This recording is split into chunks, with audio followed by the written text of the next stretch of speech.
Pada awal peradaban manusia, barter atau sistem tukar-menukar merupakan cara bertransaksi satu sama lain. Sebagai contoh, jika Anda memiliki ayam dan Anda membutuhkan ikan, maka Anda dapat menukarkan ayam Anda dengan mereka yang memiliki ikan. Namun, bagaimana bila orang yang memiliki ikan tersebut tidak membutuhkan ayam, melainkan beras? Pada tahun 600 sebelum Masehi, Raja Aliates dari Turki mencetak uang logam pertama yang dibuat dari gabungan emas dan perak. Karena terbuat dari emas dan perak, uang logam ini memiliki nilai intrinsik. Uang logam ini berhasil mengurangi kerumitan yang timbul di dalam sistem barter. Namun, ada kesulitan baru yang muncul. Membawa uang logam dalam jumlah besar tidaklah mudah dan tidak aman. Pada abad 16-17 mulai muncul bank. Pemegang uang logam emas dan perak dapat menyimpannya pada bank tersebut untuk ditukarkan dengan surat hutang atau dikenal dengan IOU. Surat hutang ini adalah bukti kepemilikan, sejumlah nilai uang logam emas dan perak yang disimpan, dan dapat digunakan pemiliknya untuk bertransaksi, serta mudah dibawa karena terbuat dari kertas. Inilah yang disebut dengan uang kertas. Dahulu, semua negara yang ingin mencetak uang kertasnya harus memiliki cadangan emas yang senilai. Kekurangan dari uang kertas ini adalah, setiap uang kertas yang dicetak merepresentasikan nilai mata uang tersebut dan bukan jumlah emas yang disimpan. Sebagai contoh, ketika Anda menyimpan 100 gram emas di bank pada saat harga emas bernilai $1 per gram, Anda akan mendapatkan uang kertas senilai $100. Beberapa tahun kemudian nilai emas naik menjadi $10 per gram. Jika Anda mengembalikan uang kertas tadi yang bernilai $100 ke bank, maka bank hanya akan mengembalikan kepada Anda 10 gram emas. Hak emas Anda berkurang sebanyak 90 gram. Sehingga, jika nilai emas terus naik, nilai uang kertas Anda terus menurun dibandingkan dengan jumlah emas yang Anda simpan. Hal ini berlangsung hingga tahun 1971 ketika Presiden Amerika Serikat Richard Nixon mencabut standar emas dari sistem uang Amerika Serikat. Uang kertas yang seharusnya memiliki cadangan emas kini dapat dicetak tanpa batas. Konsep ini kemudian diikuti oleh negara-negara lain. Inilah yang disebut dengan uang fiat. Tidak terbatasnya jumlah uang fiat yang dapat dicetak menyebabkan timbulnya inflasi. Tahun 2008, Bitcoin, mata uang kripto pertama, dibuat. Mata uang kripto diciptakan dengan sistem yang memungkinkan transaksi antar individu tanpa campur tangan pihak ketiga dan memiliki jumlah yang terbatas sehingga diharapkan tidak terjadi inflasi. Tantangan utama mata uang kripto adalah tidak adanya aset yang membackup, sehingga harganya sangat berfluktuasi. Sebagian besar uang kripto yang beredar, nilainya terus-menerus turun, bahkan ada yang sudah tidak bernilai sama sekali. Nagaya hadir untuk mengembalikan dan menyempurnakan fungsi mata uang yang sebenarnya, dengan menciptakan sebuah mata uang yang jumlahnya terbatas sehingga tidak terpengaruh inflasi, di-backup oleh emas murni, artinya setiap Nagaya memiliki hak atas sejumlah emas. Jumlah emas yang membackup setiap Nagaya akan bertambah karena Nagaya akan menjalankan proyek-proyek real yang akan menambahkan jumlah emas Nagaya tersebut. Apa keuntungan Anda menjadi pemegang Nagaya? Setiap pemegang Nagaya akan mendapatkan bagi hasil keuntungan dari proyek-proyek yang dijalankan oleh Nagaya dalam bentuk kenaikan jumlah emas yang membackup setiap Nagaya yang dimiliki serta dividen tunai. Dengan keuntungan yang didapatkan ini serta terbatasnya jumlah Nagaya akan membuat pasar global semakin ingin memiliki Nagaya, sehingga nilai pasar Nagaya yang Anda miliki dapat terus naik secara signifikan. Saat ini, Anda dapat memiliki Nagaya pada harga terendah dengan jumlah yang sangat terbatas. Jadi dari mana sih cryptocurrency itu Cryptocurrency itu hadir itu apa alasannya? Kita akan lihat bersama-sama. Ya, jadi Anda mungkin mengetahui ya bahwa pertama kali ya itu transaksi terjadi itu menggunakan barter. Ya, jadi barter itu ya kegiatan tukar menukar, Anda pasti tahu ya. Jadi kalau misalkan Anda butuh ayam, terus Anda punya sapi, dia bertukar. Seperti itu. Ya, jadi itu benar-benar yang paling awal, paling jebot lah. Itu metode transaksi itu adalah dengan menggunakan barter. Nah, apa tantangan barter? Ya fleksibilitas terbatas. Anda setuju ya? Anda belum tentu semua orang yang mempunyai ayam itu butuh sapi dari Anda. Mungkin dia butuhnya kayu atau beras, kan seperti itu. Dan mobilitas terbatas. Anda nggak dengan mudahnya bisa membawa sapi Anda, misalkan mesti bertukarnya berapa puluh kilometer, gitu kan susah. Ya. Jadi mobilitas sangat terbatas. Jadi pada saat itu dibuatlah uang logam. Ya, jadi uang logam itu pertama kali diprakarsai oleh bangsa Lydia. Ketika itu dibuatnya itu dibuatnya dari campuran emas dan perak yang namanya elektrum. Ya. Jadi untuk mendapatkan sebuah barang itu mereka harus menukar dengan uang logam yang sesuai. Jadi kan lebih uniform ya untuk semuanya. Tetapi kembali, mobilitas terbatas, berarti kalau untuk membawa uang logam yang berat itu kan sangat sulit ya. Tidak aman, disinilah mulai muncul tuh yang namanya begal. Orang lagi jalan tiba-tiba diambil uang logamnya. Ya, dan logam mulianya juga terbatas, nggak mungkin terus bisa dibuat namanya elektrum tersebut. Jadi pada saat itu dibuatlah uang kertas. Ya, uang kertas ini kalau nanti mungkin Pak Yohanes akan bercerita lebih dalam mengenai ini ya, tapi uang kertas ini adalah sebuah bentuk bukti penyimpanan, bukti kepemilikan atas sejumlah uang logam. Yang berarti kita juga bisa sebut sebagai IOU, ya. Jadi Anda simpan uang logam Anda di satu tempat, Anda dapatlah uang kertas ini, yang berarti Anda memiliki sekian banyak uang logam. Tetapi tantangan utama dari uang kertas atau uang kertas berpindah menjadi uang fiat ya, yang berarti tidak ada backupnya. Ya, itulah tantangan utamanya sebenarnya. Ya, beberapa tantangannya adalah yang pertama tidak aman. Kedua, nilainya terus berkurang. Ya, berarti dengan lebih banyaknya uang kertas ini di-print oleh bank sentral, oleh yang meng-issue ya, berarti nilai dari uang kertas tersebut itu terus berkurang. Itulah kenapa kita memiliki yang namanya inflasi. Karena dia itu jumlahnya tidak terbatas. Bisa kalau kurang di-print lagi, kalau kurang di-print lagi, kalau kurang di-print lagi. Itulah kekurangan dari uang kertas. Nah, kemudian muncullah uang elektronik ya, contohnya OVO, GoPay, Dana, M-Banking. Apakah uang elektronik ini menyelesaikan tantangan dari inflasi? Tidak, dia hanya memudahkan saja. Ya, tapi dengan munculnya uang digital, muncullah permasalahan-permasalahan baru. Contohnya tentang pemalsuan. Kalau misalkan Anda menggunakan mata uang, misalkan alat transaksi digital, misalkan OVO, GoPay, Dana, dan sebagainya, data Anda hanya disimpan di satu server saja, yaitu server perusahaan tersebut atau server bank tersebut. Yang jadi pertanyaan adalah, bagaimana kalau server tersebut dijebol atau dihack? Ya, dan yang kedua, kita tahu dari mana data kita itu benar-benar disimpan dan tidak diperjualbelikan. Ya, jadi mungkin Anda pernah baru buka bank, ya tiba-tiba besoknya udah dapat tawaran kartu kredit. Nah, itu kan kita nggak tahu dari mana. Ya, jadi itulah beberapa tantangan-tantangan yang terjadi sehingga warga dunia ini mulai berpikir, apa ya solusinya agar kita bisa bertransaksi peer-to-peer, mengatasi permasalahan inflasi, ya mengatasi permasalahan inflasi bisa bertransaksi peer-to-peer, ya. Apa solusinya? Apa yang harus kita perlakukan? Jadi tidak ada yang namanya pihak ketiga. Itulah di mana munculnya cryptocurrency. Ya, jadi mata uang kripto ini muncul untuk sebenarnya menyelesaikan tantangan-tantangan yang ada di sistem keuangan yang sudah ada sekarang. Jadi dia itu berbentuk revolusi istilahnya ya, revolusi untuk istilahnya kita menciptakan sebuah mata uang baru yang tidak akan kena inflasi, tidak hanya divalidasi oleh otoritas sentral, dan bisa dari kita, oleh kita, untuk kita. Nah, ternyata dia itu sudah mulai terkenal ya sekarang, apalagi kemarin Bitcoin nilainya sudah sangat tinggi. Nah, apa perbedaan dari cryptocurrency dan uang digital dan uang-uang lainnya? Ya, dan apa sih sebenarnya potensi ke depannya? Nah, itu yang akan bawakan bukan saya. Yang akan bawakan sesi selanjutnya ini adalah CEO dari Nagaya Technologies. Ya, beliau sekarang kita sudah berkecimpung di dunia cryptocurrency ini sudah 3-4 tahun. Ya, jadi beliau yang akan berbagi. Untuk itu, saya persilahkan CEO Nagaya Technologies, Pak Yohanes Chandra, untuk berbagi mengenai cryptocurrency. Silakan, Pak. Ya, baik. Terima kasih, Pak Dani. Ya, jadi selamat pagi, Bapak-Bapak, Ibu-Ibu. Ya, selamat datang dan terima kasih ya sudah meluangkan waktunya ya untuk menghadiri. Kita ingin memberikan sedikit ya tentang cryptocurrency itu apakah bisa menjadi future of money. Jadi Dr. Anton udah bilang ya, ini fenomena yang cukup luar biasa. Terus kemudian juga bahkan Bank Sentral kita, Bank Indonesia itu berencana untuk menerbitkan mata uang digital. Nah, apakah mata uang digital yang nantinya diterbitkan oleh Bank Indonesia ini sebuah cryptocurrency? Itu jawabannya tidak. Jadi di sini juga kita akan membahas apa sih bedanya tentang mata uang digital dan cryptocurrency. Jadi apa sih mata uang kripto? Ya, mata uang kripto adalah sebenarnya sebuah aset digital. Ya, jadi Bapak Ibu nggak bisa pegang bentuknya. Jadi nggak ada fisiknya. Kalau ditanya Bitcoin itu bentuknya seperti apa sih? Ya, terus kemudian kalau ada yang bilang, saya pernah lihat loh koinnya Bitcoin. Ya, itu bukan Bitcoin. Ya, itu orang mungkin bikin mock up ya, semacam apa ya, souvenir lah. Ya, dalam bentuknya itu dibuat seperti logonya Bitcoin. Ya, tapi Bitcoin itu Bapak Ibu tidak bisa pegang. Jadi tidak ada fisiknya. Dia digital, ya kan? Yang memang dirancang itu untuk media pertukaran.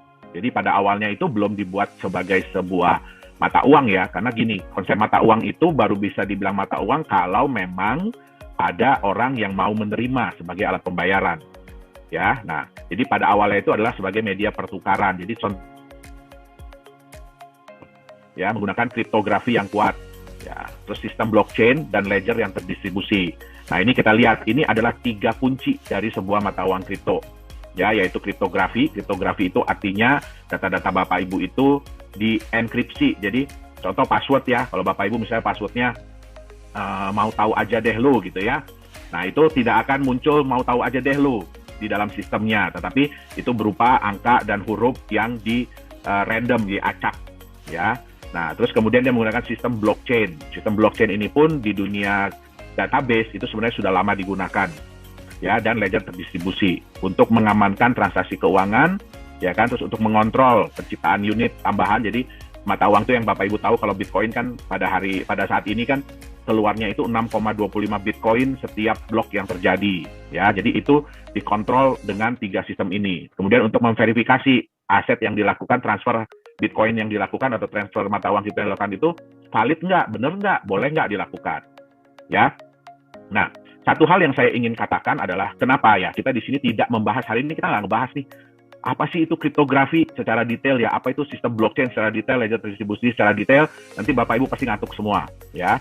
Nah, ini 3 hal ini, ya. Jadi sebenarnya gini, Bitcoin itu bukan menggunakan teknologi yang wow, ya. Tadi saya lihat di backgroundnya Dr. Anton itu ada AI, ya. Nah, itu adalah teknologi yang wow, ya. Tapi apa teknologi yang digunakan oleh Bitcoin, ya, itu bukan teknologi yang wow, Bapak Ibu. Ya, jadi banyak teknologi-teknologi yang digunakan oleh mata uang kripto itu bukan sesuatu yang luar biasa, ya. Bahkan kalau kita di dunia programming, ya kan, kita ngelihat sistem yang dipakai sama Bitcoin itu kita cukup amazed. Amazed-nya kenapa? Sesuatu yang sangat simple, sesuatu yang orang tidak pernah duga bahwa ini bisa menjadi hal yang luar biasa. Ya, tetapi yang harus diingat begini, Bitcoin atau seseorang yang namanya Satoshi Nakamoto, dan saya yakin itu bukan orang Jepang, ya, dia berhasil menggabungkan 3 buah konsep, yaitu konsep enkripsi, sistem blockchain, dan ledger yang terdistribusi. Karena dia berhasil menggabungkan 3 konsep ini, sehingga menciptakan sebuah aset yang sangat aman. Ya, secara teknologi ya, sangat aman. Oke? Nah, apa sih karakter utama dari sebuah mata uang kripto? Jadi untuk bisa dinyatakan mata uang itu sebagai mata uang kripto atau aset kripto itu apa? Yang pertama, jumlahnya harus terbatas. Ya, karena memang ini dibuat, jadi karakter ini dibuat untuk melawan mata uang fiat atau mata uang yang dibuat oleh bank sentral. Ya, kemudian diregulasi oleh konsensus. Ya, sehingga apapun yang terjadi di dalam sistemnya itu harus merupakan kesepakatan bersama. Keputusan mayoritas. Nah, hebatnya keputusan mayoritas ini dibuat berdasarkan sistem, ya, sistem program. Jadi program, bukan orang. Jadi nggak kayak kita nih, ya, kita lagi ngumpul nih ya, ada 100 orang di dalam Zoom meeting ini, terus kemudian Pak Dhani bertanya, oke, setuju nggak kalau kita begini? Nah, nanti semua orang ngangkat tangan, ya. Nah, di sini orangnya tidak perlu hadir, tetapi semuanya sudah diatur oleh sistem, ya. Kemudian trustless. Di mata uang kripto itu tidak ada yang dipercaya, atau maksud tidak ada yang dipercaya, ya. Kalau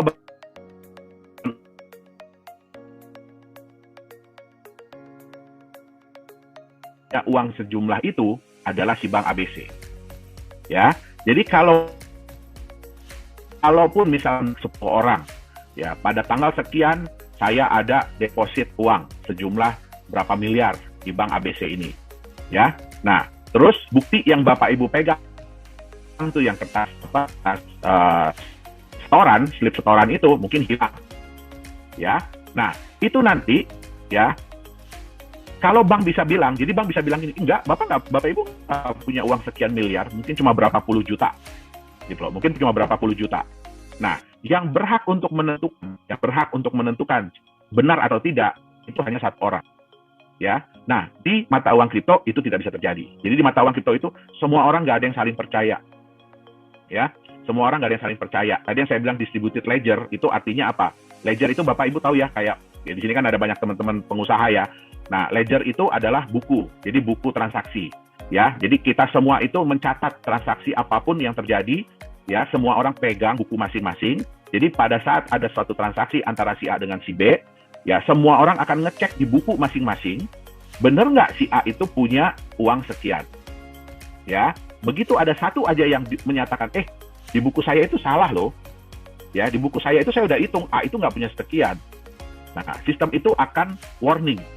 Ya, jadi dia akan warning, terus dia akan ngasih tahu ke yang lain-lain, ini benar nggak sih si A ini punya dana sekian, sehingga yang lain ikutan ngitung. Ya, nah itu yang disebut dengan trustless. Jadi nggak ada satu pihak yang menyatakan bahwa, oh benar kok si A punya. Terus kalau ada yang lain bilang nggak, dia nggak punya, nah itu, terus dia bilang, yang si pihak yang paling utama ini nggak bisa bilang, oh nggak peduli saya, ya di buku saya dia benar. Nah itu nggak bisa terjadi. Kemudian transparan. Apa yang dimaksud dengan transparan? Ya, kalau di dunia perbankan, Bapak Ibu mau ngecek nih, misalkan Pak Dani bilang sama saya, Pak saya udah transfer duit, mungkin Bapak Ibu ingat ya, dulu itu bank itu biasanya jam 10 itu dia melakukan maintenance, ya, jadi dia melakukan maintenance. Pak Dani udah transfer uang ke saya, tapi belum tentu uangnya udah masuk di rekening saya, jadi angka itu belum muncul di tempat saya, tapi di tempat Pak Dani udah kepotong. Nah ini dulu banyak disalahgunakan ya oleh orang-orang yang tidak bertanggung jawab. Jadi mereka itu selalu melakukan transfer itu malam-malam. Ya, terus mereka akan bilang, oh saya udah transfer, ya kan? Tapi di bank saya belum muncul nih. Nah, akhirnya gimana? Mau nelpon ke bank juga nggak bisa, karena di data bank itu juga kalau dia lagi maintenance nggak akan muncul di CS, di customer service itu nggak akan muncul. Ya, nah sehingga terjadilah yang namanya penipuan. Ya, udah barangnya kirim pesan. Ya, nah dunia mata uang kripto semua ini transparan. Bapak Ibu bisa lihat, ya itu namanya Explorer. Jadi Bapak Ibu bisa cek, kalau ada Pak Dani misalkan bilang sama saya, ya, saya udah transfer Pak ke Bapak, oke? Nah, ke saya gitu ya, Pak Dani udah transfer ke saya. Nanti saya tinggal minta sama Pak Dani, tolong kasih saya dong transaction ID-nya. Nah, saya tinggal masukin di Block Explorer itu transaction ID, saya bisa cek bener nggak Pak Dani ada kirim ke alamat yang saya kasih, ya, ke nomor rekening yang saya kasih. Nah, jadi nggak perlu lagi telepon-telepon ke bank segala macam. Ya, transparan, tapi rahasia. Nah, gimana caranya sesuatu yang transparan tapi rahasia? Ya, nah di dunia cryptocurrency, di dunia mata uang kripto, ya, orang itu dikenal dengan yang namanya wallet address. Jadi alamat wallet, alamat dompet. Nah ini bentuknya adalah kombinasi antara angka dengan huruf yang panjang sekali, ya. Sehingga siapa yang bisa mengetahui? Ada nih, semua orang bisa tahu. Oh ada transferan dari si alamat wallet A ke alamat wallet B. Tapi sejauh itu aja mereka bisa tahu. Mereka nggak bisa tahu siapakah si A, siapakah si B. Yang tahu hanya si A dan si B. Nah itu dia. Jadi walaupun transparan tapi rahasia. Kemudian sulit dimanipulasi. Kenapa saya bilang sulit dimanipulasi? Bukan tidak bisa ya, tapi sangat sulit dimanipulasi. Kenapa? Karena setiap orang itu memegang buku besar, buku transaksi itu setiap orang pegang. Jadi kalau mau dimanipulasi, bayangkan ya, kalau data itu hanya ada di 1-2 server, oke lah, hacker tinggal masuk, rubah datanya di 1-2 server, ganti semua itu angkanya. Tapi bagaimana caranya merubah ya dalam waktu yang sangat cepat, data di ribuan atau ratusan ribu. Ya, sekarang ini pemegang data wallet di Bitcoin ya itu sudah hampir 1 juta wallet. Jadi udah hampir 1 juta komputer yang memegang data transaksi Bitcoin. Ya, jadi Bapak Ibu bisa bayangkan bagaimana hacker itu mau ngerubah data, ya, dia harus ngerubah data di berapa? 501.000 komputer dalam waktu yang sangat cepat. Nah, itu sangat sulit untuk dilakukan. Kemudian ya sudah pasti ya harus mudah dipindah ya. Jadi kalau yang namanya mata uang kripto itu kalau transfernya susah, ya mesti telepon dulu ke kantor, mesti diverifikasi dulu. Nah, itu namanya bukan mata uang kripto. Oke, jadi inilah karakter-karakter utama dari sebuah mata uang kripto.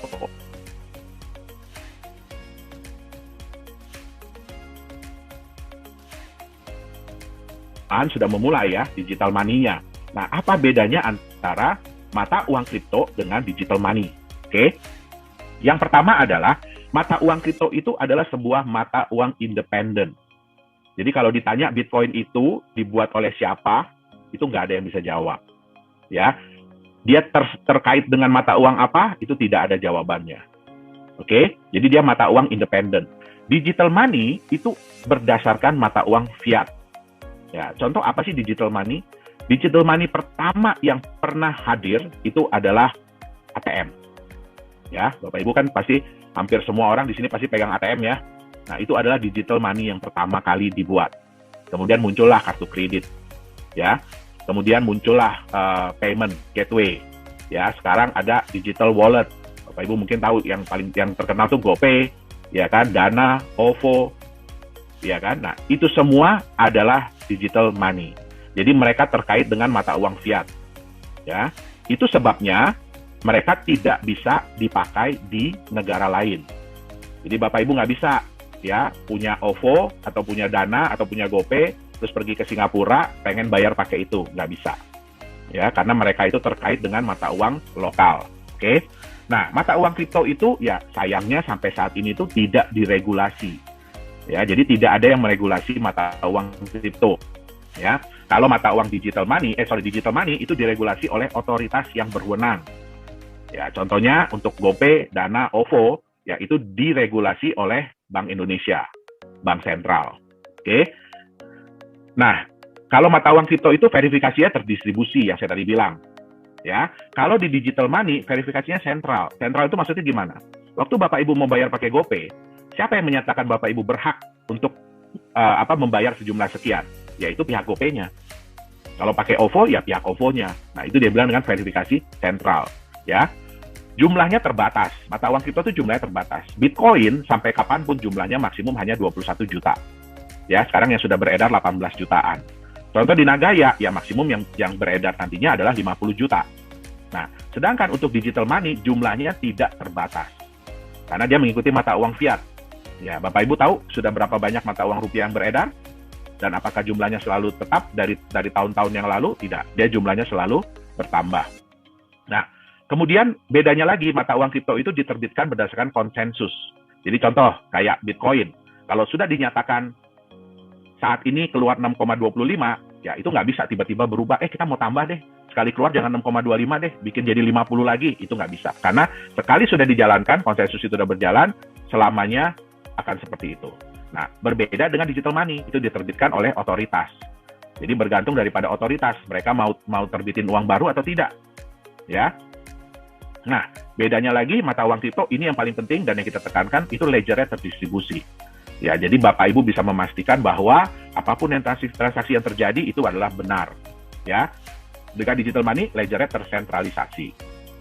Oke, nah sekarang apa sih itu blockchain teknologi? Jadi saya bilang tadi ya, kita nggak akan bahas blockchain teknologi ini secara detail ya. Nah, nanti Bapak Ibu ngantuk jadinya. Oke, nah apa itu blockchain teknologi? Ya, blockchain teknologi itu adalah sistem database yang memiliki karakter data yang bersifat immutable. Jadi sekali sudah dilakukan, itu tidak bisa diedit. Ya, tidak bisa dihapus. Kalau mau diedit, mau dihapus, bayangin harus mengedit dan menghapus ratusan, ribuan, bahkan ratusan ribu jutaan data. Jadi itu bisa dibilang udah nggak bisa dihapus lagi, udah nggak bisa diedit. Hanya bisa ditambahkan. Ya, kemudian juga sulit untuk dimanipulasi. Nah, di mana data-data tersebut dikelompokkan ke dalam satu grup data yang disebut dengan blok. Nah, hebatnya lagi, blok ini harus bisa terhubung dengan blok-blok sebelumnya, ya, dan semuanya dikriptografi. Ya, jadi kalau mau ngerubah blok yang nomor 10, ya, berarti blok dari nomor 1 harus dirubah. Nah, itu nggak gampang. Oke. Nah, cara kerjanya gimana sih? Ya, nah, Bapak Ibu contohnya nih, ada si A yang mengirim 1 Bitcoin kepada si B. Nah, data ini akan dikirimkan, ya. Data ini akan dikirimkan kepada semua pemegang wallet. Nah, data-data yang dikirimkan ini nantinya akan dibuat menjadi satu blok dan kemudian dienkripsi. Nah, itu ada beberapa, ya, ada beberapa mesin. Jadi bukan orang yang menghitung ya. Jadi jangan dibayangin di blockchain itu ada adminnya. Jadi ada yang ngitung, ya, pakai kalkulator gitu. Oh, ini benar nggak nih? Benar nggak pakai Excel gitu? Nggak ada, ya. Jadi di sini, ya, semua perhitungan itu dilakukan oleh mesin. Itu yang disebut dengan mining, ya. Nah, sebenarnya saya juga nggak setuju ya kalau Bitcoin atau cryptocurrency ini dibilang mining. Itu hanya sebuah anggapan, ya, sebuah anggapan seolah-olah untuk menunjukkan bahwa mata uang kripto itu setara dengan emas, ya, setara dengan emas. Nah, itu saya sangat nggak setuju karena saya tahu ya susahnya, beratnya, capeknya nambang beneran dibanding dengan menambang Bitcoin. Ya, saya juga menambang Bitcoin dari tahun 2011. Oke. Nah, setelah ini kemudian, ya, transaksi ini dinyatakan benar oleh miners, oleh orang-orang mesin-mesin yang memining, ya, kemudian juga disetujui oleh orang-orang yang megang ledger, yang memegang data, baru kemudian blok yang disetujui ini akan ditambahkan kepada blok-blok yang sudah ada sebelumnya. Sehingga itulah yang disebut dengan blok itu terverified. Ya, jadi sistemnya seperti itu. Oke. Sebenarnya blockchain ini peluangnya di mana aja sih? Tadi ingat ya. Jadi di blockchain ini salah satu kata kuncinya adalah data itu tidak bisa dipalsukan. Data itu tidak bisa diedit. Ya. Data itu tidak bisa ada double. Jadi tidak bisa ada ganda. Nah, sebenarnya ini bisa dipakai di mana? Transparan dan rahasia. Ya, kita tahu ya, kan kalau kita suka ikut pemilu ya. Nah, itu kan transparan tapi rahasia. Nah, jadi blockchain ini sebenarnya bisa juga dipakai untuk berbagai industri. Contohnya pemilihan umum. Ya, terus kemudian sertifikat. Kita tahu ya sering terjadi ya, sertifikat tanah itu bodong atau double, ya kan? Nah, kemudian juga hak kekayaan intelektual. Dan yang paling sering digunakan adalah untuk membuat sebuah aset digital atau mata uang digital. Ya. Nah, siapa sih yang mencetuskan ya konsep mata uang kripto ini? Nah, itulah yang disebut dengan diberi nama Bitcoin oleh seseorang yang disebut Satoshi Nakamoto. Tapi saya bisa jamin ya, itu bukan satu orang dan dia bukan orang Jepang dan itu bukan nama dia. Ya. Nah, satu hal tadi yang saya bilang yang hebat dari Bitcoin ini, dari si Satoshi ini adalah dia berhasil menggabungkan 3 komponen utama. Kriptografi, ledger dan terdistribusi, dan teknologi blockchain. Nah, gabungan ketiga komponen ini ya memungkinkan Bitcoin bisa melaksanakan fungsi peer-to-peer, jadi transfer secara desentralisasi dan tidak dapat dipalsukan. Oke, kenapa Bitcoin muncul? Ya, Bitcoin muncul ini sebenarnya adalah sebuah revolusi, ya, dari ketidakpercayaan masyarakat dunia terhadap bank sentral. Ya, contoh kepercayaan itu apa? Bapak Ibu, ada yang bisa tahu? Mungkin bisa chat ya di sini ya. Ada yang bisa chat di sini. Sebenarnya uang yang Bapak Ibu pegang, selain daripada yang selama ini kita pelajari ya, itu kan sebagai alat tukar yang sah.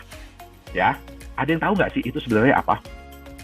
Uang yang Bapak Ibu pegang itu sebenarnya apa? Mungkin bisa dibagi di chat. Uang yang Bapak Ibu pegang itu sebenarnya adalah apa?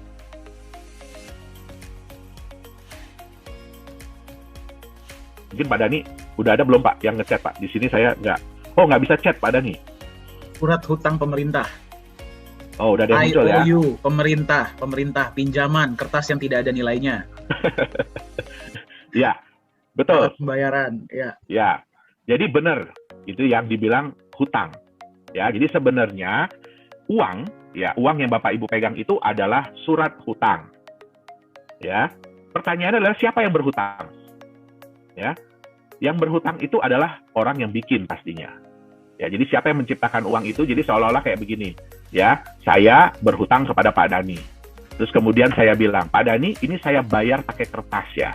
Di sini saya tulis, saya berhutang sama Pak Dani 100.000. Kemudian saya kasihkan ke Pak Dani. Ya, nanti dari uang ini Pak Dani mau bayar orang nih. Ini saya pegang surat hutang dari Pak Yohanes. Ya, nilainya 100.000. Nanti kamu pegang ini ya. Kalau kamu mau tagih, kamu tagih ke dia. Ya, ke Pak Yohanes. Nah, bayangkan ya, Bapak Ibu biasanya kalau mau berhutang itu kan setengah mati ya. Kalau kita mau pinjaman nih ke bank ya, atau ke BPR ya, atau ke koperasi, itu kan nggak gampang ya. Itu melalui proses. Nah, terus kemudian bisa nggak dengan gampangnya bilang begini, saya kan udah ada utang nih 1 miliar, saya mau pinjam lagi dong.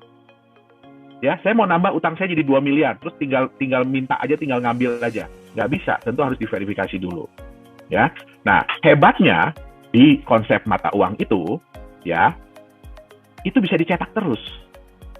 Jadi uang ini, jumlah hutang ini bisa dicetak sendiri. Ya, tentu saja memang ada hal-hal yang dipertimbangkan. Ya, tetapi ya, kan berarti enak banget dong ya.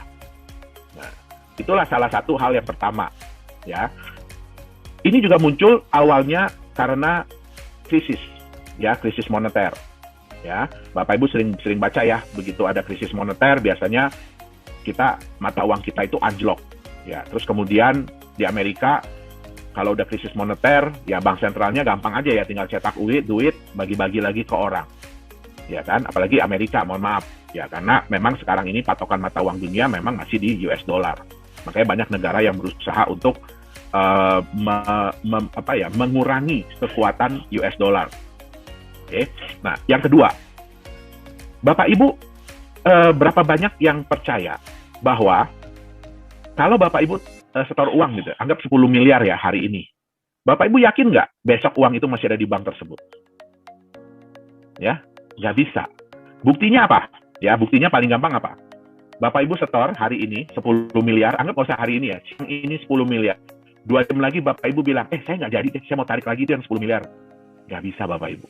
Ya, harus lapor dulu ke Bank Indonesia, ya harus ini itu dulu. Pertanyaannya kan satu, itu uang siapa? Nah, jadi hal-hal seperti inilah yang memunculkan ketidakpercayaan ya masyarakat terhadap bank. Bukan cuma bank sentral, tetapi terhadap perbankan. Sehingga mereka mencoba, gimana ya caranya ya, kita bikin yuk mata uang dari kita, oleh kita, untuk kita. Ya, jadi dicobalah menghadirkan mata uang digital yang tidak membutuhkan otoritas sentral. Oke, nah transaksi, di mana transaksi dalam jaringannya itu divalidasi oleh anggota jaringan tersebut, ya, oleh penggunanya. Nah, peluangnya apa yang diharapkan dari munculnya Bitcoin dan teman-temannya? Yang pertama adalah payment solution yang lebih cost efektif. Jadi, cara pembayaran yang biaya transaksinya itu nggak mahal. Ya. Kemudian yang kedua, transfer uang yang jauh lebih nyaman. Jadi, Bapak Ibu nggak perlu pergi ke bank, nggak perlu isi-isi formulir ini itu, tapi sudah bisa ditransfer dengan mudah. Aset yang sulit untuk dimanipulasi. Ya. Keamanan dari identitas. Oke, ini plus minus ya, saya nggak bisa bilang ini positif, ya karena ya kita nggak bisa pungkiri ya, bahkan Bitcoin sekalipun itu ya, kalau orang bilang ya dipakai untuk hal-hal yang negatif, ya bisa aja, ya tapi terlepas dari ini semua, ya kita juga tahu ya yang namanya US dollar juga dulu dipakai buat dagang senjata, buat narkoba gitu ya, transaksi narkoba, jadi ya kita nggak bisa bilang ini plus atau minus lah. Kemudian, nah ini dapat dijadikan instrumen investasi, ya. Nah, ini yang akan kita bahas lebih dalam ya hari ini. Oke. Kenapa? Bapak Ibu bisa lihat bahwa sekarang ini, terutama beberapa bulan belakangan ini, kapitalisasi pasar dari cryptocurrency itu meningkat jauh. Ya, yang tadinya di angka 600-an juta dolar, sekarang sudah 1,4 miliar. 1,4 triliun. Ya, dari 600 miliar udah menjadi 1,4 triliun. Ya, bisa dibandingkan dengan New York Stock Exchange ya. Marketnya itu 26,23 triliun. Ya. Nah, ini pun market cap ini dari cryptocurrency ini baru mungkin 12 tahun lah. Ya, tapi udah bisa hampir mengejar New York Stock Exchange. Jadi di sini bisa dilihat bahwa orang-orang ini sudah mulai menggunakan mata uang kripto ini sebagai alat investasi juga. Oke, nah, ya, tapi, ya, nanti kan kita bicara yang bagus-bagusnya ya. Tapi, nah, ada kekurangan dari sebuah aset kripto ini, mata uang kripto ini. Kebanyakan dari mereka itu, contohnya Bitcoin ya, itu tidak memiliki aset pelindung. Ya, jadi nggak ada asetnya mereka ini. Mereka ini benar-benar hanya sebuah angka digital, ya, sehingga kalau kita lihat ya faktor harga mata uang kripto itu apa ya? Faktornya itu yang pertama adalah aset pelindung, ada apa enggak?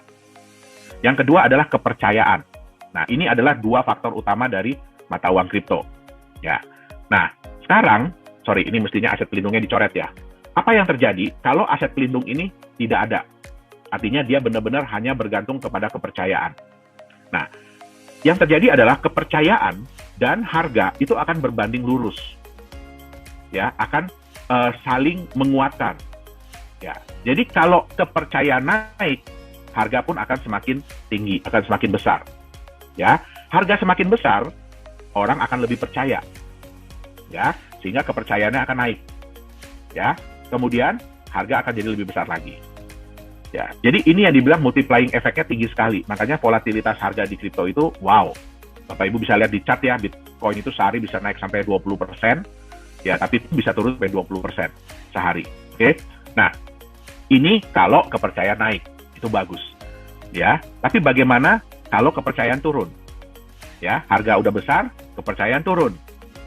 Pasti harganya akan berkurang. Ya, harganya pun akan turun.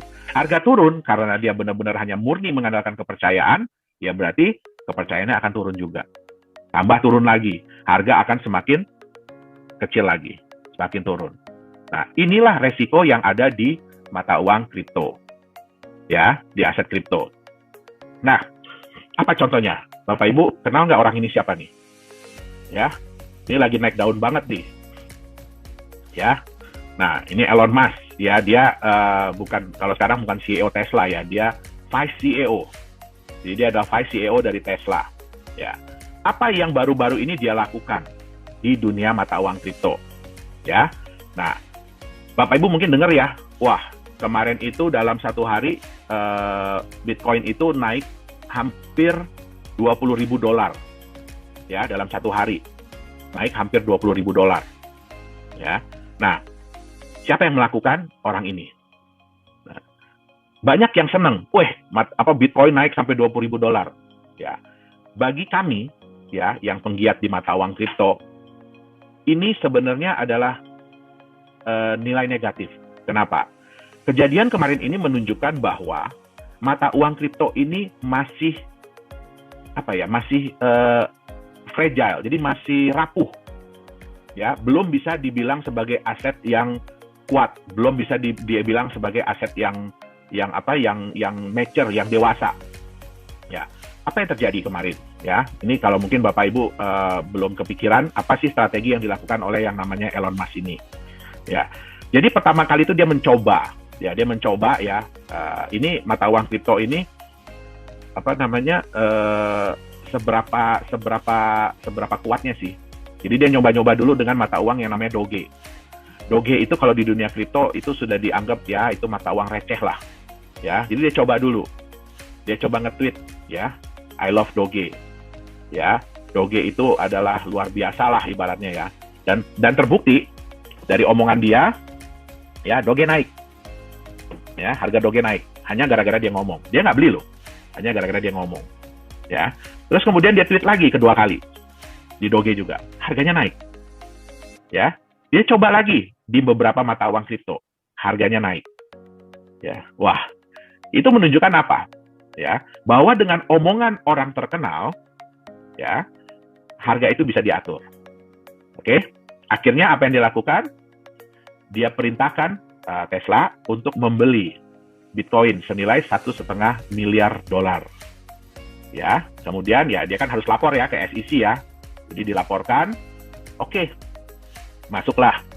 Ya, laporan itu kan itu publik, semua orang bisa tahu. Hebohlah dunia. Wah, Elon Musk membeli Tesla. Elon Musk menyuruh Tesla untuk membeli Bitcoin dan bilang bahwa nantinya Tesla akan menerima Bitcoin sebagai alat pembayaran. Tapi ya orang kita, bukan orang kita doang ya, orang dunia itu ya kalau baca itu cuma setengah-setengah. Dia nggak baca ada tanda di belakangnya. Apabila diizinkan oleh otoritas. Ya, apabila diizinkan oleh otoritas itu nggak dibaca ya, di belakang yang dibaca cuma depannya doang. Ya. Terus dipikirnya, ini Bitcoin Tesla bakalan beli lebih banyak lagi Bitcoin. Dia nggak tahu, itu udah dibeli Bitcoinnya $1,5 miliar. Apa yang terjadi? Harganya melonjak tinggi. Ya. Saya ada hitung-hitungan dengan Pak Dhani, ya kurang lebih dia bisa dapat untung $500-an juta lah. Ya, jadi Bitcoin yang dia beli $1,5 miliar itu, ya pada saat harga tertinggi kemarin sudah sampai 2 miliar. Nah, kita waktu itu ada bikin acara gathering ya, waktu Chinese New Year. Saya bilang, apa yang terjadi kalau dia bilang yang kebalikannya? Bayangkan Bapak Ibu, apa yang terjadi kalau dia bilang yang kebalikannya? Dan benar kejadian. Dia bilang, ini harga Bitcoin udah terlalu tinggi. Dalam satu hari, turun lagi harga Bitcoin. Ya. Nah, apa yang bisa kita ambil dari sini? Jadi, ya bahkan Bitcoin, itu mother of coin, ya ibunya dari semua koin, neneknya dari semua koin, itu pun masih fragile. Ya. Masih bisa diatur oleh rumor. Ya. Bapak Ibu tentu nggak mau dong punya aset, punya mata uang, yang cuma gara-gara ada orang terkenal bilang, ya, saya nggak suka nih dengan aset ini, tiba-tiba harganya drop. Ya, kita kan nggak mau yang seperti itu. Ya, apalagi kalau mau dianggap sebagai mata uang. Ya, di sini banyak ya teman-teman dari KPI, ya, pengusaha. Kalau Anda dibayar oleh suatu aset yang, ya, harganya bisa seperti itu, kira-kira tenang nggak? Ya. Saya lagi baru terima pembayaran nih, pakai koin ABC, ya, tiba-tiba 1 jam kemudian harga turun 10%. Stres nggak? Nah, ya, jadi kita sendiri bisa bilang bahwa ya untuk saat ini, ya, resiko untuk menerima cryptocurrency sebagai mata uang, sebagai alat pembayaran, ya itu masih tinggi sekali. Ya, tergantung lagi balik kepada pihak penjual, mau nggak dia menerima. Ya, nah tapi apakah terus, jadi nggak bisa dong Pak, ya cryptocurrency itu diterima sebagai mata uang kripto, bisa, ya, tetapi harus ada harus ada sesuatu yang membantu dia. Ya, jadi kalau kita bilang ya mata uang kripto ini anggap masih kayak anak kecil, ya, anak umur 11 bulan lah, ya, 11 bulan 1 tahun, yang lagi berusaha untuk jalan, yang lagi berusaha untuk berlari. Ya, tentu saja nggak bisa ya, tiba-tiba langsung jalan lari gitu ya, nggak bisa ya, ada yang nabrak tembok, ada yang jatuh. Nah, sehingga perlu sesuatu untuk membimbing dia, untuk menjaga dia. Ya, nah, saya sampai lupa, gara-gara ngebahas orang ini saya sampai lupa, ini chartnya. Ya, ini chartnya. Ya, jadi Bapak Ibu bisa lihat ya, di titik ini, ya Tesla menyatakan bahwa dia membeli 1,5 miliar Bitcoin. Ya, nah harga naik, ya. Nah, begitu harga sudah naik, terus dia bilang, ya, wah, Bitcoin price seems high. Jadi ini udah terlalu tinggi nih harga Bitcoin. Udah jeblok lagi harga Bitcoin. Nah, kali ini si Elon Musk ini kena getahnya. Tadi Dr. Anton bilang ya, saham Tesla turun. Ya kenapa? Ini udah kebiasaan dia.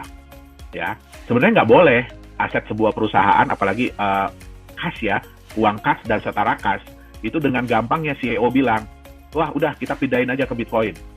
Ya, kita pindahin aja ke Bitcoin. Karena semua orang udah tahu, ya Bitcoin itu high risk. Ya, nah terus dengan gampangnya dia bilang, udah kita pindahin aja ke Bitcoin. Ya, itulah yang menyebabkan ketidakpercayaan dari pemegang saham dia. Walaupun harga Bitcoin naik. Nah, di sini dia rugi. Mungkin dia dapat keuntungan dari Bitcoin 500-an juta dolar, ya tapi dari penurunan harga saham, ya dia kehilangan nilai saham dia hampir 200 miliar, kalau nggak salah saya, 200 miliar dolar. Nah, jadi sekali ini dia kena getahnya. Ya, makanya juga CEO Microsoft bilang, ya, kalau Anda tidak sekaya Elon Musk, jangan deh bermain di Bitcoin. Ya, kenapa? Bitcoin ini, jujur, Bitcoin ini sudah dianggap bukan lagi sebagai mata uang sebenarnya, tetapi sudah dianggap sebagai gambling atau judi. Ya, kenapa? Ya karena volatilitasnya tinggi, kemudian terlalu terkait dengan rumor, ya. Nah, itu yang menyebabkan banyak ahli-ahli yang menyatakan bahwa ini bukan lagi mata uang kripto, konsepnya udah beralih jauh. Ya, ini udah dianggap gambling, ya. Oke. Nah, saya bilang tadi ya, jadi banyak orang yang mengklaim bahwa Bitcoin itu emas, Bitcoin itu sama dengan emas. Ya, tapi kita lihat dulu volatilitas antara Bitcoin dengan emas. Ya, ini Bitcoin chart. Ya, Bapak Ibu bisa lihat ya, itu sekali naiknya bisa wow, sekali turunnya bisa wow. Ya, nah ini dengan emas. Kalau kita lihat di jangka panjang, memang emas ada naik turunnya. Tapi kalau kita lihat grafik secara jangka panjang, ya emas itu relatif naik. Itu dia. Oke. Nah, kita bicara Bitcoin ya. Bitcoin ini yang sukses lah ya, kita bicara ya. Tapi ya kesuksesan dia itu juga bukan dalam waktu yang singkat. Ya, tapi butuh waktu. Bitcoin itu baru mendapatkan pengakuan itu di tahun ke-6, tahun ke-7. Ya, baru kemudian berkembang pesat. Bahkan di tahun 2018 dia sempat drop jauh sekali, sampai tingkat kepercayaan orang itu ya bisa dibilang rendah banget lah. Nah, sayangnya ya, banyak sekali pengikutnya. Ini Bapak bisa lihat ya di coinmarketcap.com, hari ini aja cryptocurrency, mata uang kripto yang muncul itu sudah mencapai 8.697. Jadi banyak sekali pengikut-pengikut dari Bitcoin. Ya, banyak orang-orang yang menyatakan begini, kalau Bapak Ibu beli Bitcoin itu harga udah terlalu mahal, udah terlalu tinggi. Mendingan beli koin kami. Harga masih murah. Ya, harga masih rendah. Ya kan? Nah, tapi kita lihat ya, 95% dari pengikut-pengikut Bitcoin itu begini bentuknya. Mereka rata-rata kehilangan nilai dalam jangka panjang. Ya. Apakah Bapak Ibu mau punya mata uang, punya aset yang seperti ini. Ya, ini mungkin kira-kira grafiknya mirip kayak mata uang Venezuela hari ini. Ya. Nah, jadi banyak sekali yang seperti ini. Oke. Nah, biasanya ya mereka itu menawarkan mata uangnya itu dengan cara ICO yang disebut dengan Initial Coin Offering. Ya kan? Yang ini merupakan sebenarnya adalah penggalangan dana di mana startup ya, jadi biasanya perusahaan-perusahaan baru mengeluarkan koin mereka sendiri untuk ditukarkan dengan mata uang fiat atau koin-koin lain yang sudah lebih established, yang udah lebih jadi lah, udah ada marketnya. Oke. Nah, sayangnya ya ini juga harus hati-hati ya. Sayangnya banyak koin-koin ini yang akhirnya berujung scam. Ya, ini bisa kita lihat ya. Ini Pincoin dan Ivan, ya ini yang paling heboh. Kenapa? Karena mereka menggunakan public figure di Amerika. Yaitu ada petinju terkenal, ya ada penyanyi terkenal, ya mereka mengendorse dari koin ini, dan kenyataannya koin ini akhirnya scam. Ya, dan di Indonesia banyak sekali, ya bukan nggak ada ya, tapi di Indonesia juga banyak yang akhirnya berujung dengan scam. Ya, oke. Nah, tipe-tipe apa sih yang bisa Bapak Ibu temukan ya di ICO? Yang pertama adalah ICO tuh dengan konsep yang benar. Jadi konsepnya itu benar dan berpotensi naik untuk jangka panjang. Jadi yang seperti saya bilang, Bitcoin sekalipun yang koin pertama itu butuh waktu ya untuk kenaikan nilai. Oke. Yang kedua, ICO dengan konsep bisnis yang tidak realistis. Contoh, kalau Bapak Ibu menemukan cryptocurrency yang menyatakan bahwa nantinya akan bisa dipakai sebagai alat pembayaran di Indonesia, itu tidak realistis. Ya, kenapa? Indonesia ini hanya menerima satu mata uang, satu alat pembayaran, yaitu rupiah. Bahkan Bapak Ibu tidak bisa bayar pakai US dollar, tidak bisa bayar pakai mata uang lain. Itu contohnya salah satu. Kemudian, ya contohnya adalah yang memberikan janji imbal hasil yang luar biasa. 1% sehari, 3% sehari, 30% sebulan, ada yang 100% sebulan. Nah, itu tidak realistis. Oke? Konsep bisnis yang sama saja seperti yang lain. Ya, biasanya ICO ini mereka menawarkan konsep bisnis apa? Mereka akan bikin market dari kripto. Ya, tadi mungkin nanti bisa lihat ya di CoinMarketCap, hari ini market dari kripto, jadi orang-orang yang berusaha menyediakan tempat jual beli kripto itu sudah 35.000 market. Ya, apakah semua akan berhasil? Tentu tidak. Ya, jadi kalau misalkan ini yang paling penting ya, Bapak Ibu tolong pelajari. Kalau konsep bisnisnya sama saja dengan yang lain yang sudah pernah gagal, ya berarti jangan diikutin. Oke? Nah, banyak juga ya ICO itu dengan tim manajemennya jago IT. Wah, mereka jago banget komputer, program segala macam, tapi tidak jago bisnis. Ya, kenapa? Ya karena ya saya bilang tadi ya, itu kan penggalangan dana ya untuk menjalankan bisnis, untuk menjalankan proyek. Ya, tapi kalau orang-orang yang nggak jago bisnis ya sama aja bunuh diri. Oke? Nah, dan banyak sekali ICO yang memanipulasi data.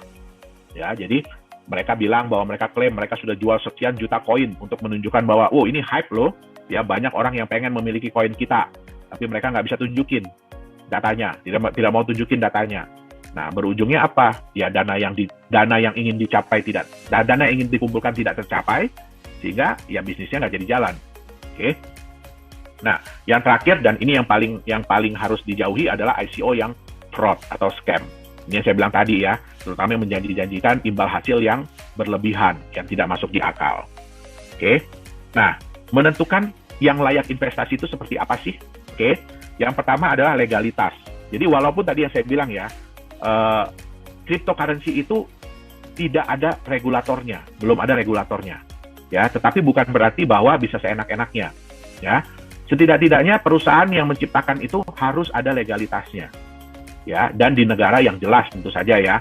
Ya, jangan sampai di negaranya kayak British Virgin Island, Panama, Vanuatu, Seychelles, ya kan, Grenadines, yang kita aja nggak tahu itu di mana. Itu dia, ya. Yang kedua, ya ini legalitas ini pertama juga siapa foundernya, bagaimana background mereka, ya. Apakah benar perusahaan itu terdaftar? Nah, ini harus dicek ya. Jadi jangan cuma ngaku-ngaku, oh perusahaan kita terregistrasi di mana? Ya itu harus dicek, benar nggak perusahaannya terdaftar di negara tersebut. Nah, yang kedua adalah konsepnya, ya. Satu yang paling penting ya, ini kata-kata gini, sesuatu yang terdengar terlalu bagus, terlalu indah, itu kadang-kadang nggak benar. Nah, jadi yang paling penting adalah konsepnya itu masuk di akal dan mudah dipahami atau tidak. Ya, mungkin nggak konsep mereka itu dilakukan? Mungkin nggak konsep mereka itu terjadi? Oke. Yang terakhir adalah apa timbal balik yang akan Anda dapatkan dari bisnis yang dijalankan. Ingat, yang namanya ICO itu, penggalangan dana untuk menjalankan bisnis. Jadi seperti saham, ya, tapi mereka bukan jualan saham perusahaannya, itu seperti saham, ya. Tentu saja ya harus ada dong timbal balik apa yang didapatkan dari bisnis yang dijalankan. Oke. Nah, apa yang mengangkat nilai dari kripto itu sendiri? Jangan hanya rumor, jangan hanya kata-kata orang, ya, tapi harus ada apa sih sesuatu apa yang akan mengangkat nilai mata uang kripto itu sendiri. Nah, jadi kesimpulannya mata uang kripto sebagai masa depan, ya, bagus. Sebenarnya mata uang kripto ini kalau dibuat sebagai uang masa depan itu bagus. Kenapa? Jumlahnya terbatas yang pertama. Ya, ini tentu saja bisa mengurangi inflasi, ya. Yang kedua, desentralisasi, tidak ada dominasi dari bank sentral, ya, sehingga siapa yang mengatur, siapa yang menentukan benar atau tidaknya, ya ini penggunanya sendiri, ya. Transparan tapi rahasia, ya. Jadi susah ya untuk menipu di dunia kripto ini, untuk nipu bahwa saya udah transfer nih ke Pak Dhani nih, ya kan? Itu sulit, tapi nggak dilakukan gitu ya. Nah, itu sulit karena semuanya transparan. Nah, yang terpenting adalah marketnya itu global, ya. Jadi contoh, Bapak Ibu bawa rupiah, ya, kalau pergi ke Singapura sih bisa ditukar ya, pergi ke Malaysia bisa ditukar. Tapi coba Bapak Ibu pergi ke negara-negara Afrika Selatan, bisa nggak ditukar di sana? Nah, itu nggak bisa, ya. Nah, di mata uang kripto ini, ya, salah satu keunggulannya tadi apa ya? Sudah ada 35.000 market yang siap untuk menerima, siap untuk menjual beli sebagai tempat pertukaran. Nah, sehingga marketnya lebih global, tidak dapat dipalsukan, ya. Nah, kita tahu ya, yang mudah-mudahan ya mata uang digital yang nantinya akan keluar itu pun ya mudah-mudahan tidak dapat dipalsukan, tapi ya itu harus dibuktikan lagi sejalan dengan waktu. Oke. Nah, bisa juga dijadikan sebagai peluang investasi. Ya, nah ini adalah kelebihan-kelebihan dari mata uang kripto. Tetapi yang paling penting adalah orang percaya atau tidak untuk menerimanya. Ya, nah untuk hal-hal ini ya mata uang kripto itu butuh sesuatu ya. Yang pertama adalah mereka butuh aset pelindung. Ya, apa sih aset yang melindungi dari nilai mata uang kripto ini? Yang kedua, butuh konsep bisnis usaha yang masuk akal dan jelas. Ya, yang ketiga adalah butuh legalitas dan transparansi. Kenapa? Karena paling utama adalah kepercayaan. Jadi bagaimana mata uang kripto ini bisa dipercaya oleh market, ya kan, dan mau diterima sebagai alat pembayaran. Nah, mungkin itu yang bisa saya sampaikan. Ada yang tahu ini siapa? Nah, namanya adalah Eric Friedman. Ya, Eric Friedman ini, ya, kenapa dia ini sangat menghebohkan seluruh dunia ya? Eric Friedman ini apa alasannya? Anda kalau Google, teman-teman kalau Google ya, dicari nama dia, pasti akan muncul semua berita-berita tentang dia. Dia itu terkenal ya karena dia itu berhasil mendapatkan keuntungan yang sangat besar dari Bitcoin. Ya, jadi gara-gara dia beli Bitcoin berapa tahun yang sebelumnya, dia pada saat ini tuh benar-benar punya banyak uang dari Bitcoin, menjadi miliarder. Ya, seperti apa keuntungan dia? Ya, kita lihat sama-sama. Kita bisa lihat ya di artikel ini dia punya 403 keping Bitcoin. Ya, berarti Bitcoin itu aset digital yang teman-teman bisa beli. Ya, jumlahnya terbatas, cuman ada 21 juta. Dia ini akhir-akhir ini cukup terkenal karena banyak ya dari teman-teman kita di luar sana yang beli. Bentar, ini saya jadikan teman sebagai saya jadikan co-host dulu. Baik. Oke. Ya. Nah, jadi banyak dari teman-teman kita di luar sana itu yang tiba-tiba jadi miliarder mendadak gara-gara Bitcoin. Ya, kita lihat sama-sama. Kalau dia punya 403 Bitcoin, dia beli pada saat harganya masih $12 per Bitcoin. Ya, itu di sekitar tahun 2011. Bisa dilihat ya di artikelnya ya. Nah, kalau dia punya 403 Bitcoin, dia beli pada tahun 2011. Pada saat itu mungkin dia cuma keluarin uang sekitar $1.000 ya kalau begitu ya. Hari ini harga satu Bitcoin berapa? Ada yang tahu? Ini per hari ini ya, 800 juta rupiah. 800 juta rupiah, dia punya 403 Bitcoin. Berarti berapa nilai investasinya hari ini? 322 miliar rupiah. Ya, ini luar biasa nggak? Luar biasa. Dan umurnya masih berapa? pada saat artikel ini dikeluarkan ya, dia itu 2018 18 tahun. Berarti sekarang berapa? 21 tahun. Lebih muda dari kita, betul nggak? Jauh ya, jauh. Tapi asetnya udah segitu banyak. Kalau saya tanya sama Anda ya, mau nggak punya aset yang sekian, yang sebesar ini kalau ditanya? Mau tidak? Pasti mau.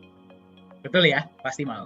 Nah, selain Eric Friedman, ini ada banyak sekali orang-orang di luar sana yang mendapatkan keuntungan via Bitcoin atau kripto-kripto lainnya ya. Sekarang kita ngomong yang bagus-bagusnya dulu. Ada satu orang namanya Peter Saddington. Peter Saddington ini, sorry, ini nggak kelihatan ya. Oke, ya. Peter Saddington ini, dia di tahun 2017, dia beli Bitcoin senilai $115 atau setara dengan sekitar 1,7 juta rupiah. Tahun 2017 loh ya. Bukan hari ini beli besok langsung besar, tidak ya. Dia beli di tahun 2017 harganya $115 ya.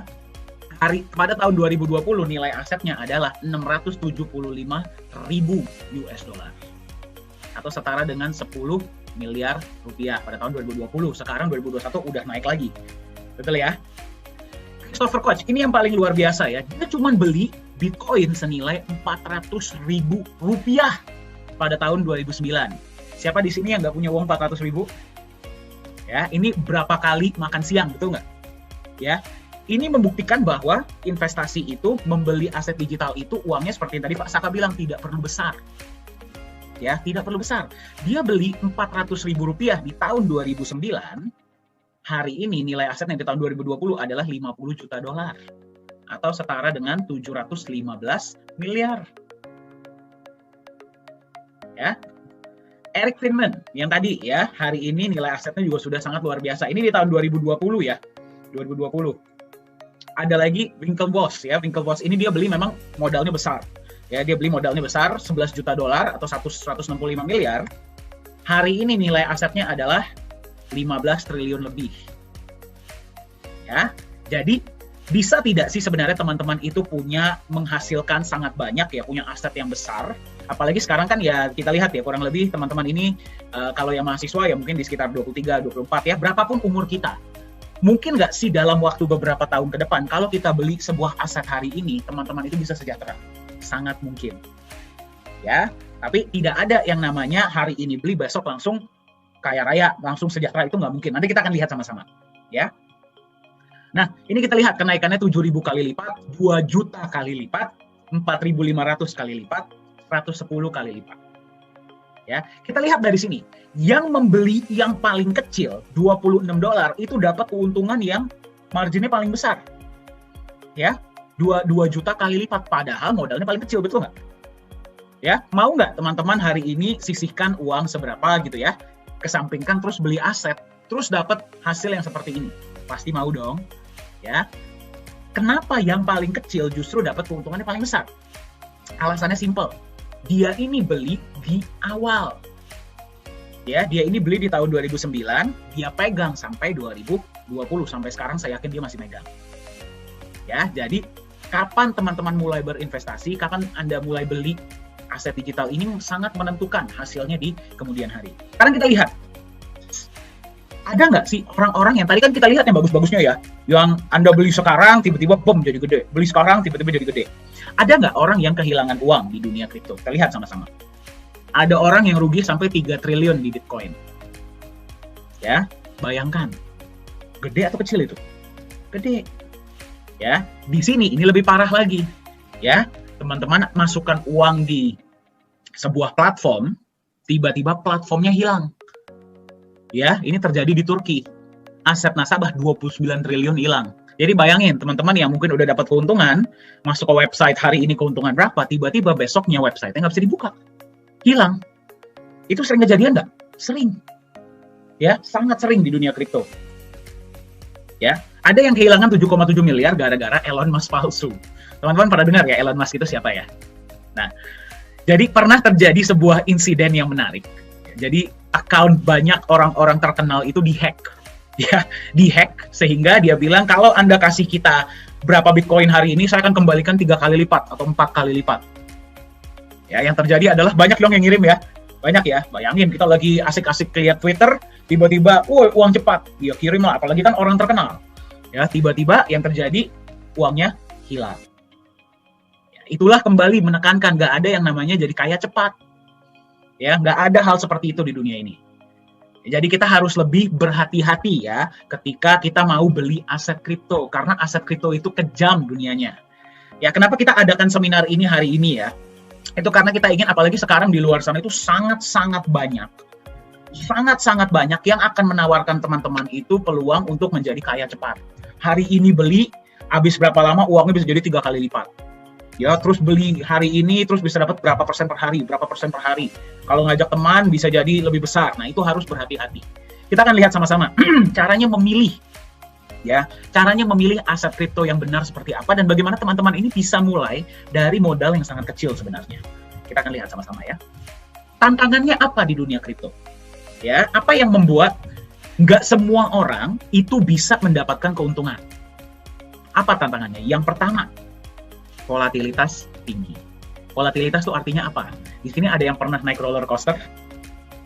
Pernah ya? Roller coaster itu kan kalau naik tinggi banget, kalau turun tiba-tiba bisa turun sampai lantai, betul tidak? Ya, itulah yang terjadi di dunia kripto. Kita lihat sama-sama ya.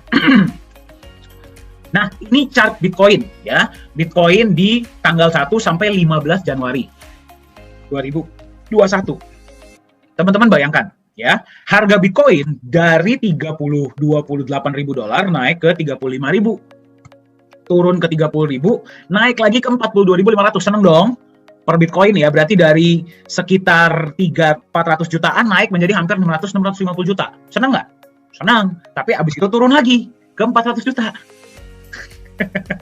Ya, memang abis itu naik lagi, terus dia turun lagi. Ya, jadi seperti inilah aset-aset digital di luar sana. Mayoritas dari mereka nilainya naik turunnya sangat luar biasa. Ya, jadi teman-teman beli hari ini berapa, besok bisa turun 20-30%. Memang bisa naik 30%, tapi turunnya pun bisa sangat tinggi. Ya, itulah yang terjadi kalau misalkan nggak ada yang namanya aset pelindung. Ya, kita lihat sama-sama nanti, kita lihat sama-sama ya.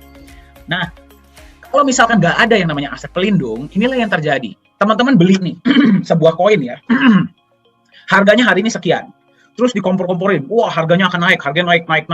Teman-teman lihat, kepengen ikut beli nggak? Ikut beli, kepercayaan naik, harga naik. Ya, harga naik, kepercayaan naik, harga naik lagi. Jadi dia tuh seperti bubble. Tapi akan ada saatnya di mana bubble itu pecah.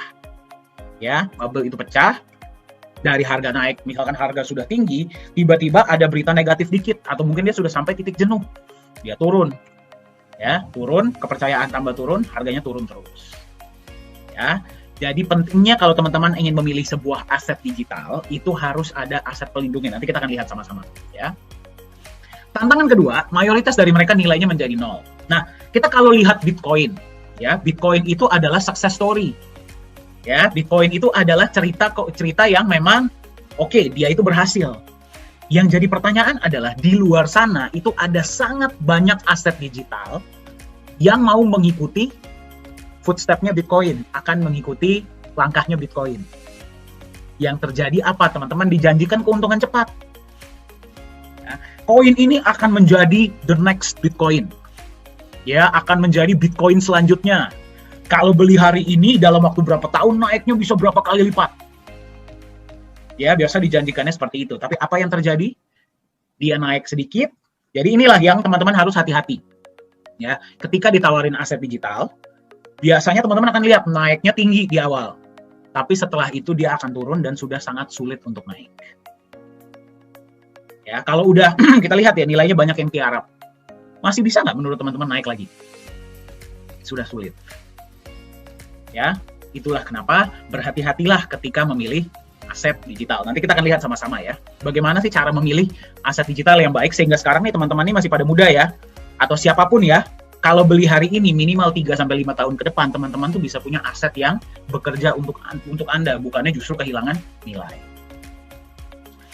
Nah, ini contohnya nih ya. Aktivitasnya seperti apa, tiba-tiba bisa naik tinggi banget ya. Senaik tinggi banget, tiba-tiba turun, udah nggak bisa naik lagi. Ini lagi contohnya, kan nggak masuk akal, betul nggak sih? Harganya lagi flat, ya nggak sih? Flat, tiba-tiba naik sangat tinggi, turun lagi, flat lagi. Ya, sangat gak masuk akal. Nah, ini saya nggak nakut-nakutin ya. Saya hanya ngasih lihat faktanya di luar sana seperti apa. Oke, nanti kita akan lihat solusinya bagaimana ya. Nah, ini yang paling parah. Ini yang sangat parah. Tadi yang contohnya adalah yang di Turki tadi. Ya. Kita beli ditawarkan bisa dapat keuntungan gede. Ya, tiba-tiba website-nya nggak bisa dibuka. Ya, tiba-tiba kita lihatlah misalkan di mana ya platform ini sudah ditentukan sebagai investasi bodong misalkan. Sangat banyak ya, ini beberapa contohnya. Nah, jadi di dunia aset digital ini sangat banyak tantangannya. Tapi sebelum kita masuk ke tahap selanjutnya, saya mau dengar nih dari teman-teman. Siapa yang pernah punya pengalaman baik atau pengalaman yang kurang baik dengan aset digital? Nah, siapa yang punya pengalaman nih? Coba boleh tolong di-share di chat. Saya, Pak. Oke, ada lagi? Saya pernah beli satu koin, tiba-tiba nggak bisa dibuka websitenya. Benar seperti yang Bapak bilang. Yes. Ya, jadi berhati-hatilah. Ya. Oke, saya juga pernah, Pak. Saya. Oke, ya. Oke, berarti banyak ya di sini yang pernah pengalaman. Ini pengalamannya by the way saya ini positif atau negatif? Positif, saya pernah untung. Oke, bagus ya. Kalau bisa untung luar biasa. Saya pernah dapat satu koin, berapa kecepatan jual sekarang, sini nyesel Pak. Oke, ya kecepatan jual juga salah satu faktor ya. Kadang-kadang kita itu takut, kita nggak tahu ya mereka itu bisa naik atau lagi atau enggak, kita jual, nggak taunya naik lagi. Pernah top up tapi akhirnya nggak bisa dibuka Pak. Nah, itu salah satunya ya. Itu salah satunya. Saya pernah diajak sama teman, katanya setelah selesai saya bisa dapat banyak uang, tapi yang terjadi adalah teman saya pun hilang. Astaga. Ya, itu saya harap nggak kejadian ke semua orang di sini ya. Ya, ini memang sangat banyak sekarang ini. Pernah Pak, pagi hari saya join, sorenya sudah nggak bisa dibuka. Saya kira website saya error. Ternyata memang websitenya sudah nggak bisa dibuka. Nah, ya, itu beberapa contohnya. Dunia kripto ini dunia yang masih sangat baru. Ya, dan memang sudah banyak menghasilkan orang-orang sukses, betul nggak? Ya, banyak. Ya, tapi ini dijadikan sarana bagi banyak, saya nggak bilang mereka itu scam ya, bagi banyak pencipta-pencipta aset yang menciptakan aset yang ujung-ujungnya akan tutup, tapi dia masuk ke orang-orang yang nggak tahu. Jadi itulah kenapa kita adakan edukasi-edukasi seperti ini, ya agar teman-teman ini lebih paham dengan dunia aset digital. Jangan sampai uang yang sudah kita tabung capek-capek ya, tiba-tiba raup hilang begitu saja. Apakah pernah kejadian ke Bapak? Wah pernah Pak. Ya, pernah beberapa kali. Ya, itulah kenapa ketika saya bertemu Nagaya ini saya sangat bersyukur. Ya, karena di sini kita mengedukasi yang lain agar bisa lebih cerdas ketika memilih aset. Oke.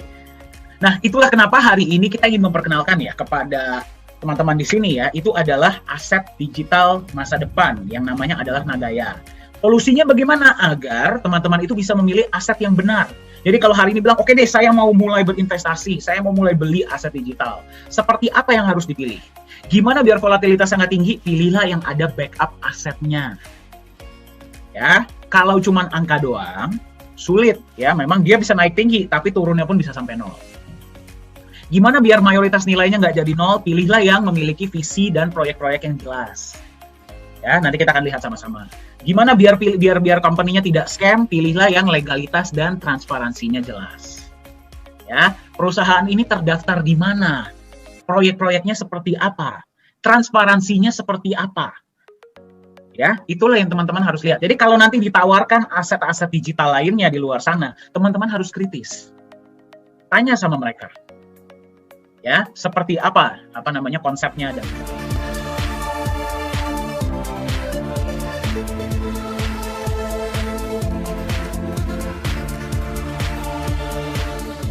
saya mau nanya sama Anda ingin tidak bisa memiliki sebuah aset yang Anda pegang ya berpotensi naiknya hingga 100 kali lipat dalam waktu 5 tahun atau kurang?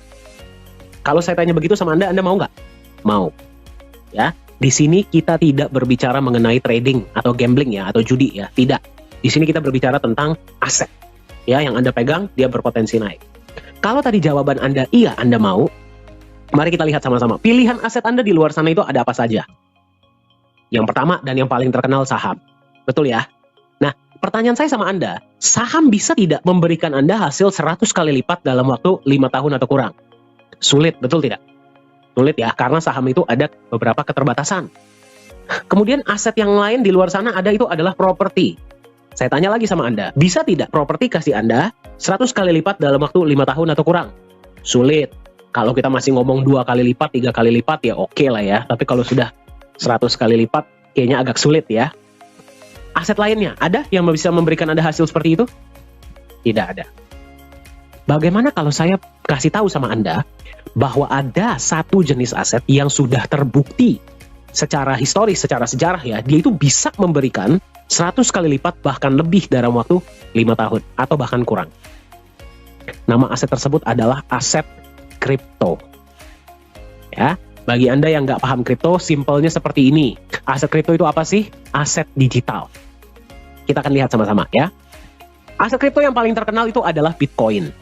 Nah, Anda yang mungkin beberapa hari-hari ini, Anda mungkin sering mendengar tentang Bitcoin. Mungkin dari sahabat Anda, atau dari mungkin dari tetangga Anda, atau mungkin Anda baca berita, nonton berita, kok yang dibicarain Bitcoin semua. Seperti apa sih sebenarnya potensi Bitcoin? Kita akan lihat sama-sama. Kalau tadinya di tahun 2013, Anda beli Bitcoin, nggak usah banyak-banyak deh, 15 juta saja. Ya, atau setara dengan sekitar $1.000. Di tahun 2021 awal, ya, $1.000 Anda tadi sudah menjadi hampir 9 miliar rupiah. Atau setara dengan sekitar $600.000. Fantastis tidak kenaikan ini menurut Anda? Sangat. Ya, 600 kali lipat dalam waktu 7 tahun. Gimana lagi Anda bisa mendapatkan kenaikan seperti ini? Ya, tidak ada di luar sana.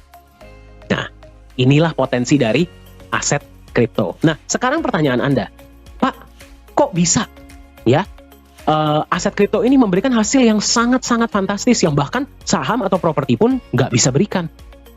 Nah, kita akan lihat alasannya. Banyak orang akan bilang sama Anda, alasannya itu mungkin gara-gara teknologinya canggih, ya, atau komunitasnya besar. Ya, sebenarnya mereka itu benar, ya. Memang teknologinya canggih, komunitasnya besar. Tapi sebenarnya alasannya itu sangat simpel, ya, logika. Alasan pertama, market aset kripto Anda itu global. Kalau Anda beli saham, Anda bisa nggak, misalkan beli dari Indonesia ya, bisa nggak Anda jual ke luar negeri? Tidak bisa. Kalau Anda beli kripto, misalkan Bitcoin, atau Ethereum, atau Nagaya di Indonesia, bisa nggak Anda jual ke negara lain? Bisa. Berarti market Anda bukan cuma 250 juta orang, tetapi 8 miliar orang. Market Anda besar, betul nggak? Ya, pada saat ini kalau misalkan ya, sekarang di Indonesia sudah malam. Di luar negeri, di Eropa atau di Amerika, masih pagi, masih siang. Berarti market Anda itu terbuka 24 jam, 7 hari seminggu. Ya, market yang sangat besar inilah alasan pertama kenapa potensi yang diberikan aset kripto itu jauh dibandingkan dengan aset-aset lainnya. Itu yang pertama.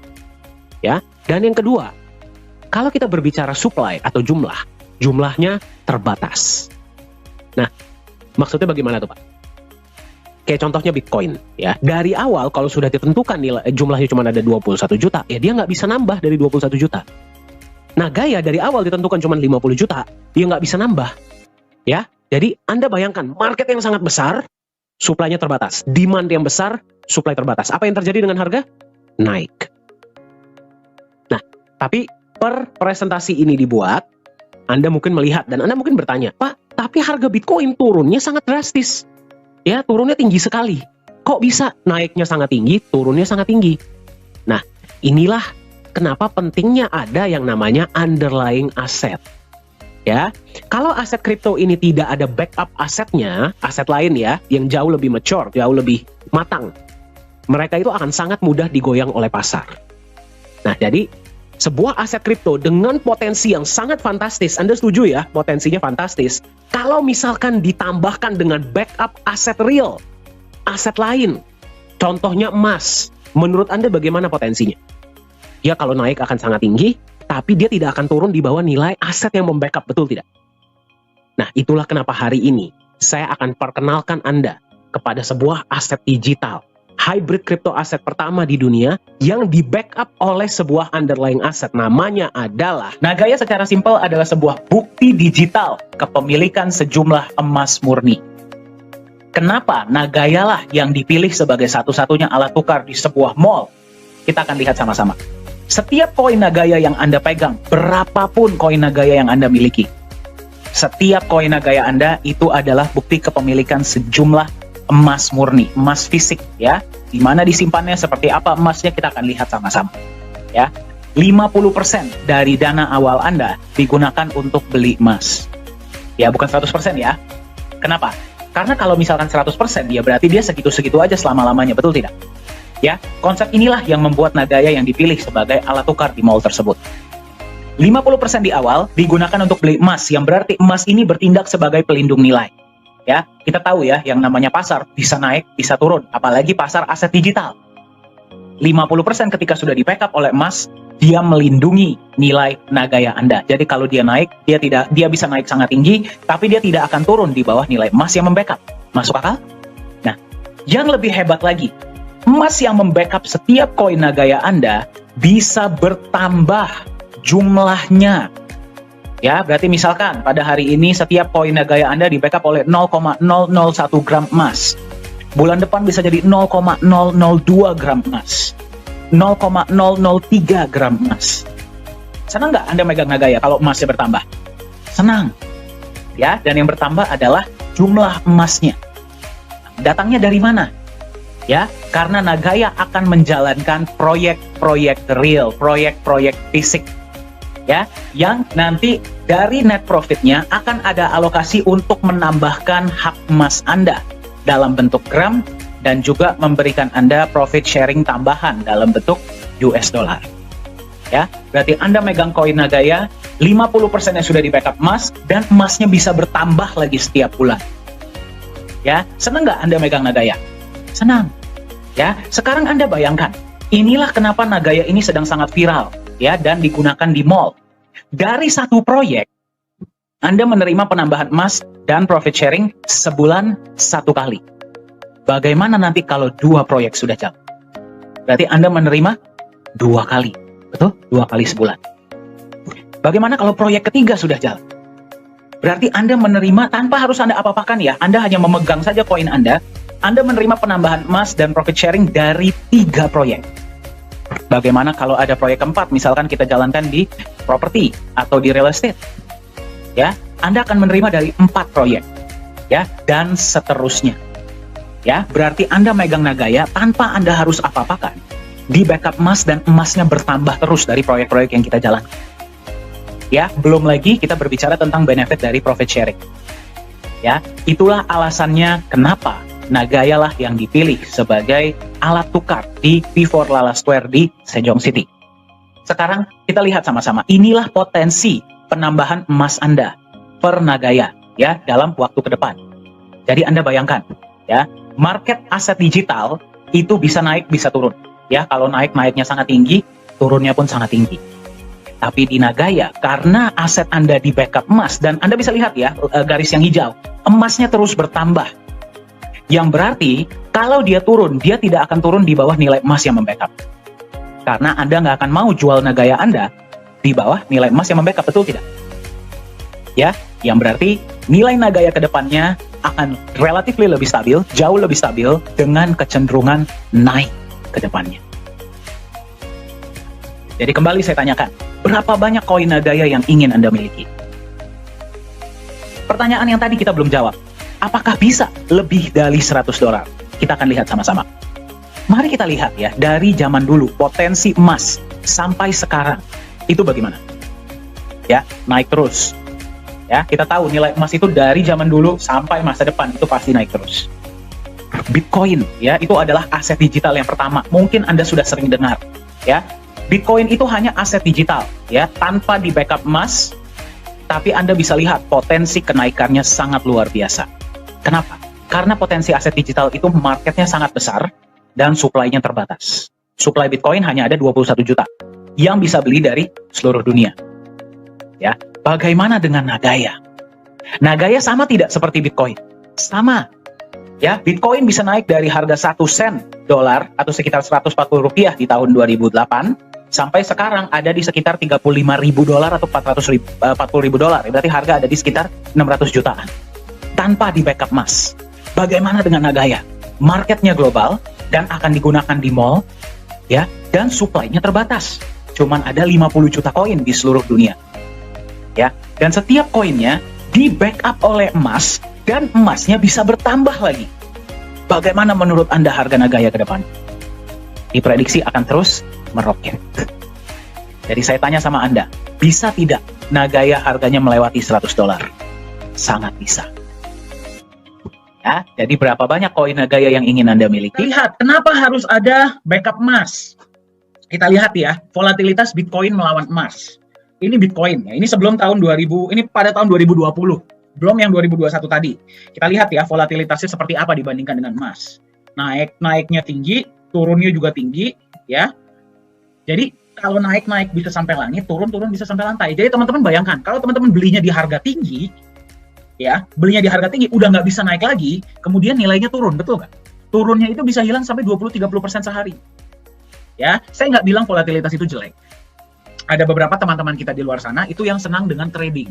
Kalau lagi turun, beli. Kalau lagi tinggi, jual. Ya, di sini tidak. Ya, di sini banyak dari kita yang bukan trader. Nggak bisa ya setiap hari memperhatikan chart, ya kan? Terus ngelihat analisanya seperti apa, tidak bisa. Sangat sulit. Ya, nggak semua orang bisa.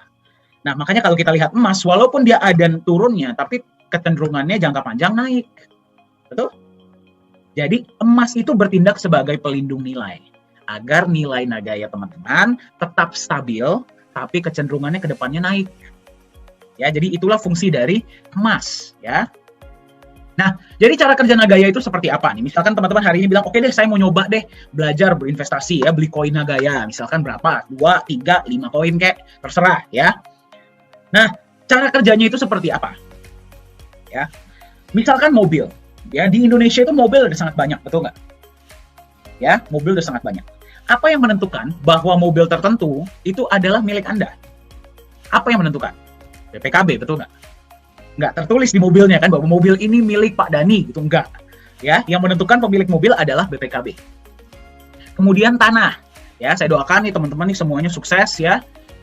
Jadi perawat yang luar biasa, bisa punya rumah ya, punya tanah. Nah, yang menentukan tanah dan rumah itu punya Anda itu apa? Surat kepemilikan, betul? Ya, nggak tertulis di dalam tanahnya kan bahwa ini punya siapa, betul? Nah, depannya, berapapun emas yang ada di tempat penyimpanan Nagaya, siapa yang menentukan berapa banyak misalkan gram atau kilogram emas itu punya Anda? Dari berapa banyak Nagaya yang Anda pegang. Ya, jadi konsepnya seperti itu. Jadi teman-teman memegang koin Nagaya itu adalah bukti kepemilikan sejumlah emas murni ya yang disimpan di tempat penyimpanan yang namanya The Safe House. Nanti kita akan lihat sama-sama. Nah, logikanya kalau misalkan koin Nagaya yang teman-teman pegang itu sama dengan dalamnya ada emasnya, berarti harusnya nilainya itu mengikuti nilai emas juga dong. Kalau emas turun ya turun, kalau dia naik ya naik. Nyatanya tidak. Emas tadi kita lihat secara jangka panjang nilainya naik terus. Ya, Bitcoin itu disebut sebagai emas digital. Padahal nggak ada emasnya di sana. Tapi bagaimana harganya? Naik. Ya, bagaimana dengan Nagaya? Nagaya yang teman-teman pegang, yang harganya sekarang masih relatif lebih murah ya dibandingkan dengan Bitcoin. Ya, teman-teman beli berapa Nagaya misalkan? Bedanya Nagaya dengan Bitcoin sama-sama aset digital. Bedanya Nagaya ada emasnya. Ya, dan emasnya bisa bertambah seiring waktu. Ya, bagaimana dengan harga Nagaya? Diprediksi akan terus naik. Nah, tapi teman-teman satu hal yang paling kita tekankan di sini seperti ini. Di Nagaya kita nggak mau memberikan janji-janji yang kelewat manis ya, seperti banyak perusahaan-perusahaan di luar sana. Mayoritas dari mereka itu memberikan janji-janji yang mayoritas nggak bisa ditepati. Nah, di Nagaya yang paling kita tekankan itu adalah legalitas dan transparansi. Sebagai pemegang Nagaya, Anda bisa melihat transparansi yang diberikan oleh Nagaya. Kenapa? Karena misi Nagaya adalah jangka panjang. Kita mau menciptakan keluarga dengan kepercayaan ya yang jangka panjang. Apa saja transparansi dari Nagaya? Kita bisa lihat sama-sama. Yang pertama adalah transparansi cadangan emas. Anda bisa melihat cadangan emas Nagaya itu seperti apa. Yang kedua, transparansi tempat penyimpanan emas Nagaya. Yang berarti Anda bisa lihat emas Nagaya Anda itu disimpannya di mana. Ya. Transparansi laporan laba rugi proyek Nagaya. Setiap proyek-proyek yang dijalankan oleh Nagaya itu semua bersifat fisik ya, tidak ada proyek digital dan keuntungan dibagi seperti secara syariah. Ya, jadi berapapun keuntungannya dibagi rata ke 50 juta koin yang berhak dapat. Ya. Dan Anda bisa melihat laporan laba ruginya. Kemudian Anda juga bisa melihat transparansi hasil audit emas dan semua proyek-proyek Nagaya. Mari kita lihat sama-sama transparansinya seperti apa. Yang pertama, Anda bisa melihat emasnya seperti apa, ya. Emasnya dibeli dari mana, emasnya jenis apa, kemudian bukti pembeliannya seperti apa, Anda bisa lihat. Ya, itu yang pertama. Yang kedua, emas Anda disimpan di satu tempat yang namanya The Safe House Singapura. Tempat ini diregulasi oleh pemerintah Singapura dan digunakan oleh banyak bank-bank besar dan institusi besar untuk menyimpan logam mulia mereka. Seperti apa tempatnya? Seaman apa tempatnya? Kita akan lihat sama-sama. Ini adalah CEO Nagaya, yaitu Pak Yohanes Chandra. Anda yang sudah sering ikut sesi-sesi online pasti beberapa kali sudah melihat ya, beliau sering sharing. Nah, ini adalah ketika emasnya akan disimpan di dalam kotak. Anda bisa lihat ya, harus terlebih dahulu diberikan kepada staf The Safe House untuk mereka periksa. Setelah mereka sudah memeriksa, mereka akan simpan di dalam kotak. Kita dari pihak Nagaya sudah tidak boleh lagi menyentuh emas tersebut. Setiap kali ada penyimpanan emas, pasti ada saksi ya dari berbagai negara yang bisa menyaksikan penyimpanan emas tersebut. Seperti yang Anda tadi lihat ya. Setelah emas disimpan, kotak dikunci, kemudian disegel besi.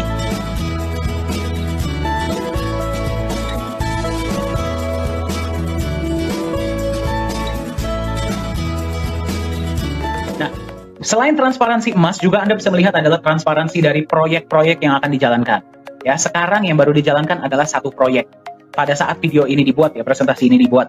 Dari proyek tersebut setiap bulan akan menampilkan laporan laba rugi.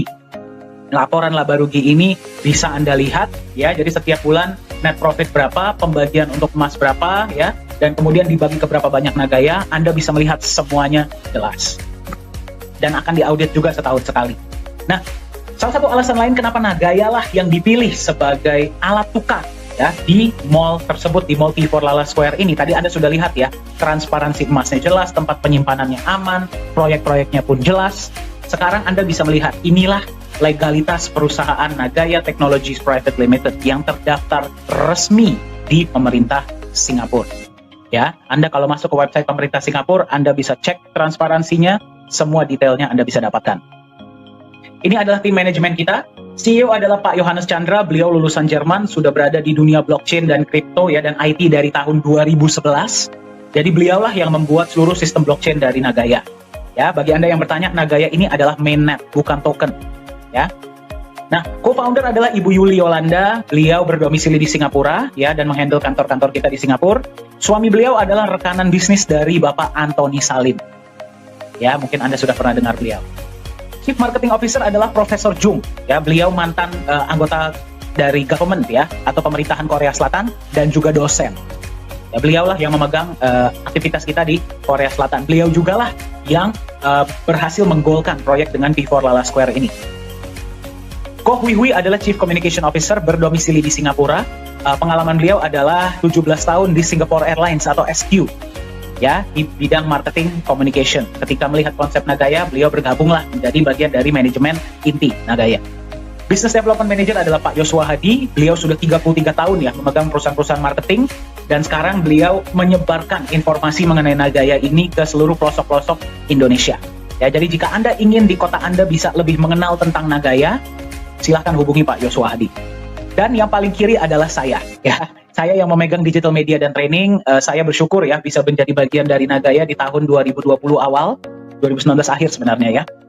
Dan pengalaman saya adalah selama 5 tahun saya mengabdi sebagai trainer di perusahaan-perusahaan nasional dan multinasional di Asia.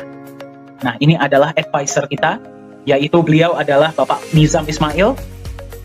Pengalaman beliau adalah beliau merupakan seorang mantan wakil direktur dari Monetary Authority of Singapore.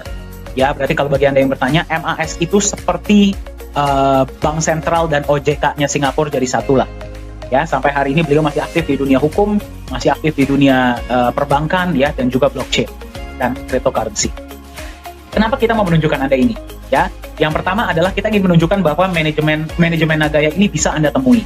ya, Pak Yohanes Chandra, Pak Yosua Hadi, saya ya, Anda bisa bertemu di pertemuan-pertemuan bahasa Indonesia dan internasional. Begitu juga dengan Ibu Yuli, Ko Hui Hui, dan Profesor Jung ya, dan Pak Nizam juga nanti kita akan undang untuk acara-acara. Yang pertama adalah Anda bisa bertemu, berjumpa, dan mendengar langsung dari mereka. Yang kedua adalah Anda bisa melihat ya bahwa manajemen Nagaya ini datang dari berbagai background, berbagai latar belakang.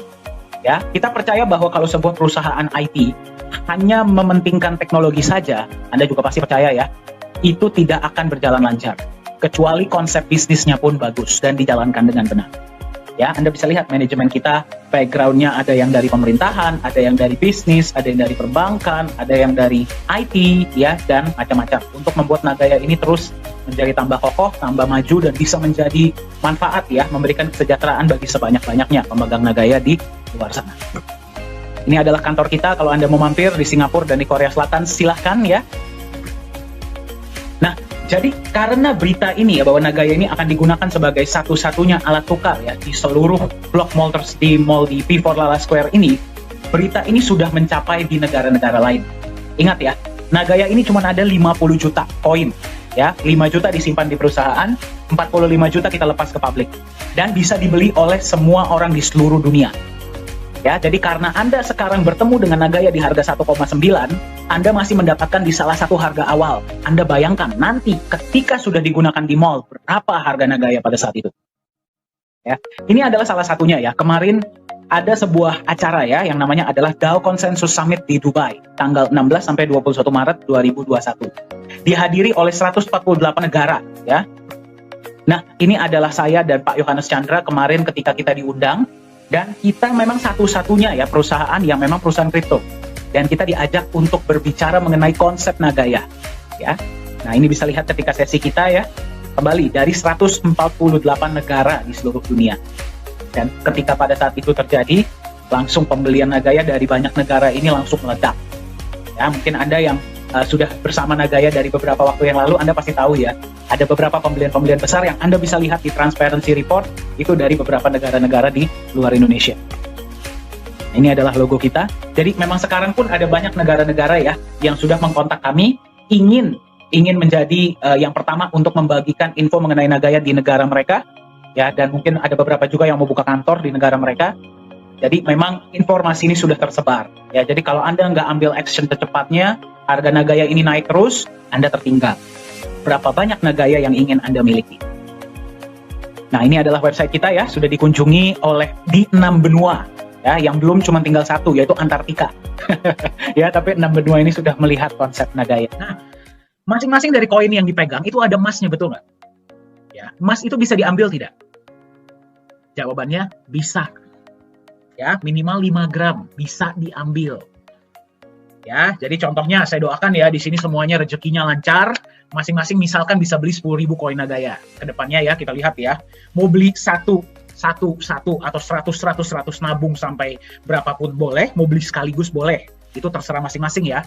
Jadi kayak kita ada cerita satu driver Grab di Indonesia, dia di awal cuma beli 2 koin, sekarang sudah punya hampir 300. Jadi nabung setiap hari atau nabung setiap minggu. Nah, kalau misalkan emasnya mau diambil, contohnya dari 10.000 tadi, 1.000 mau dikembalikan, saya mau ngambil emasnya misalkan. Bisa nggak? Bisa. Ya, contohnya pada saat itu, ini asumsi ya, misalkan pada saat itu emasnya udah 0,1 gram per koin. Contoh ya, ini asumsi. Berarti dari 1.000 Nagaya, emas yang bisa diambil 100 gram emas. Silahkan dibawa pulang. Ya. Nah, 1.000 Nagaya yang tadi dikembalikan akan di-burn atau dimusnahkan. Berarti koinnya tambah lama tambah sedikit. Nah, saya tadi belum kasih lihat ya, bahwa supply total Nagaya cuma ada 50 juta. 50 juta koin. Nggak akan lebih dari itu. Nah, kalau misalkan 50 juta itu, ya, proyek sekarang yang baru jalan ada 1. Dan ingat, kita bagi rata ya dari net profit ya. Tambah lama, proyek kan tambah banyak. Ya, proyek tambah banyak, koinnya tetap 50 juta. Yang berarti dengan lebih banyaknya profit sharing dari proyek, koin yang profit sharing yang teman-teman terima lebih banyak karena koinnya tetap 50 juta. Malah kalau dikembalikan, dia dimusnahkan, berarti berkurang koinnya. Ya, jadi seluruh dunia bisa beli Nagaya. Tapi ingat kok, ini cuma 50 juta. Dan dengan dikembalikan tambah lama tambah sedikit. Contohnya tadi 1.000 dikembalikan ke perusahaan. Ya, berarti dari 50 juta dimusnahkan 1.000, koin kan masih udah diambil, betul nggak? Ya, tinggal 49.999.000 Nagaya yang tersisa. Jadi besok-besok kalau ada pembagian profit sharing, ya dibagi hanya ke yang masih ada. Ya, dibagi ke yang masih ada. Jadi tambah lama koinnya berkurang, proyek tambah lama tambah banyak. Makanya di sini teman-teman selalu doakan Nagaya, ya, agar proyeknya lancar, manajemennya sehat terus, ya, agar kita bisa memberikan profit sharing kepada teman-teman. Misi kita di Nagaya seperti yang tadi kita share sama Anda ya. Kita ini menurut kami yang paling penting adalah kami ingin membangun kepercayaan. Kepercayaan jangka panjang. Tapi pertanyaannya adalah kepercayaan siapa? Ya, apakah hanya kepercayaan Anda sebagai pemegang Nagaya? Nah, kalau Anda kan sudah pegang Nagaya ya, berarti Anda harus percaya mau nggak mau, betul tidak? Ya, tapi juga kepercayaan Anda, ya, mereka-mereka yang memang masih belum beli Nagaya. Nah, kenapa membangun kepercayaan itu sangat penting? Ya, karena kedepannya visi kita adalah yang pertama, kita ingin bisa digunakan sebagai alat pembayaran. Nah, ini kita benar-benar sangat terkejut ya, terkejut dan bangga sih, dan happy ketika kita dipanggil di pihak Mall Korea ini, P4 Lala Square, mereka akan menggunakan kami. Nah, ini kami belum masuk market. Ya, bayangkan nanti ketika sudah masuk market. Itu yang pertama. Yang kedua, kami ingin membangun di Nagaya itu namanya adalah peer-to-peer lending platform. Ya, yang berarti ke depannya masyarakat dunia dari berbagai negara itu nanti bisa saling pinjam-meminjam uang menggunakan Nagaya sebagai jaminan. Nah, Anda bayangkan, misalkan Anda tinggal di Indonesia atau di Malaysia, dimanapun Anda berada, di Taiwan atau di Hong Kong, ya, Anda ingin meminjam uang dari orang luar negeri, misalkan dari orang Singapura. Nah, Anda kan belum kenal beliau belum kenal Anda, betul? Betul tidak? Nah, pasti mereka membutuhkan yang namanya jaminan. Apalagi kalau Anda meminjam jumlahnya besar. Nah, daripada Nagayanya Anda jual, terkadang kita itu butuh pinjaman hanya untuk jangka pendek, betul tidak sih? Kadang-kadang kita nggak perlu buat jangka panjang.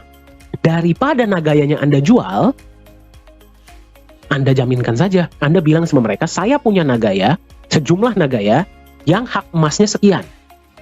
Nah, orang tersebut sudah percaya bahwa Nagaya ini perusahaannya jelas, sudah percaya bahwa Nagaya ini emasnya jelas, sudah percaya bahwa Nagaya proyek-proyeknya jelas, tim manajemennya jelas. Mereka lebih nyaman tidak untuk menerima Nagaya sebagai jaminan? Nyaman. Ya, ada sebuah statistik yang menunjukkan ya, ini dari elitemarketresearch.com, bahwa global peer-to-peer lending market itu diekspektasi akan mencapai 558 miliar dolar pada tahun 2027.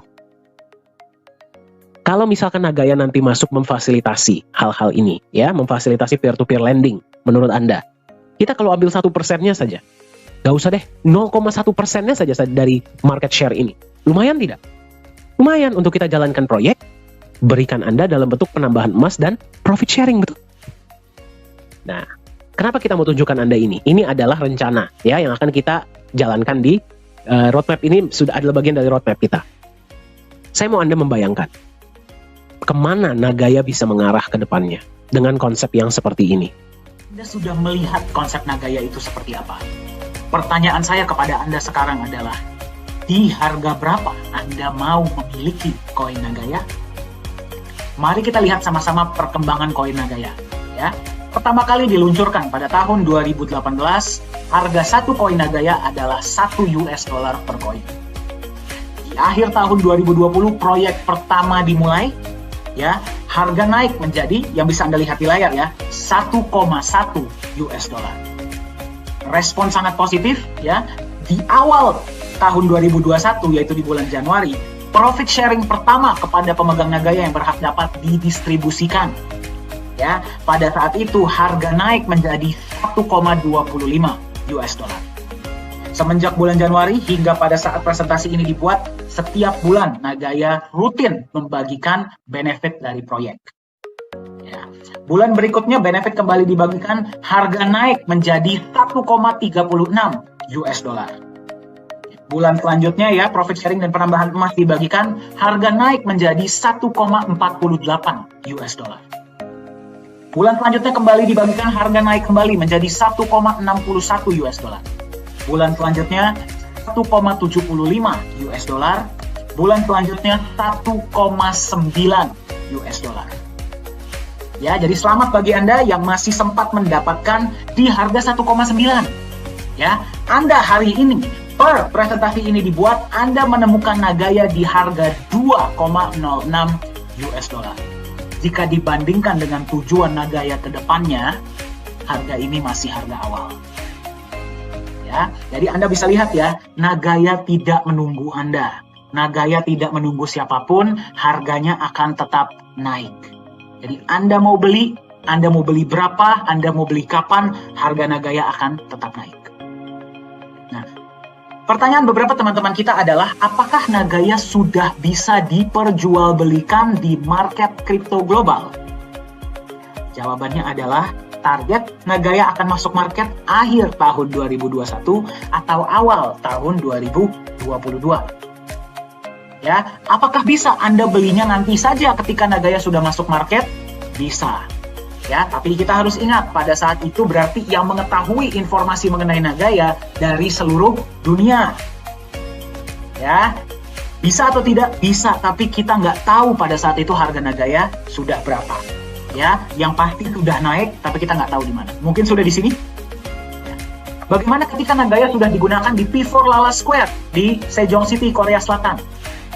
Ya, mereka yang beli Nagaya pada saat itu, seperti yang tadi saya bagikan di awal ya, mereka beli bukan karena mereka mau memiliki aset jangka panjang saja, tapi mereka beli karena mereka punya kebutuhan. Ya, jadi mereka tidak akan berpikir untuk membeli Nagaya karena harus. Ya, jadi kita tidak tahu pada saat itu harga Nagaya sudah berapa. Ya, dan seterusnya. Ya, Nagaya tidak akan berhenti di 100 dolar. Kita tidak akan berhenti sekedar di P4 Lala Square. Akan ada lebih banyak inovasi-inovasi, akan ada lebih banyak penggunaan-penggunaan, akan ada lebih banyak proyek-proyek yang akan dijalankan. Ya, tetapi ingat, harga Nagaya akan tetap naik dan jumlahnya hanya 50 juta, tidak bisa bertambah. Ya, yang membeli Nagaya bisa dari 8 miliar orang dari seluruh dunia. Ya, jadi silahkan Anda tentukan. Ya, ketahuilah apa alasan Anda ingin memiliki Nagaya, berapa banyak Nagaya yang Anda miliki, yang ingin Anda miliki, dan di harga berapa Anda akan membeli Nagaya. Masa depan Anda ditentukan oleh keputusan yang Anda ambil hari ini. Silahkan hubungi yang memberikan Anda informasi ini agar Anda bisa mendapatkan aset Nagaya Anda hari ini.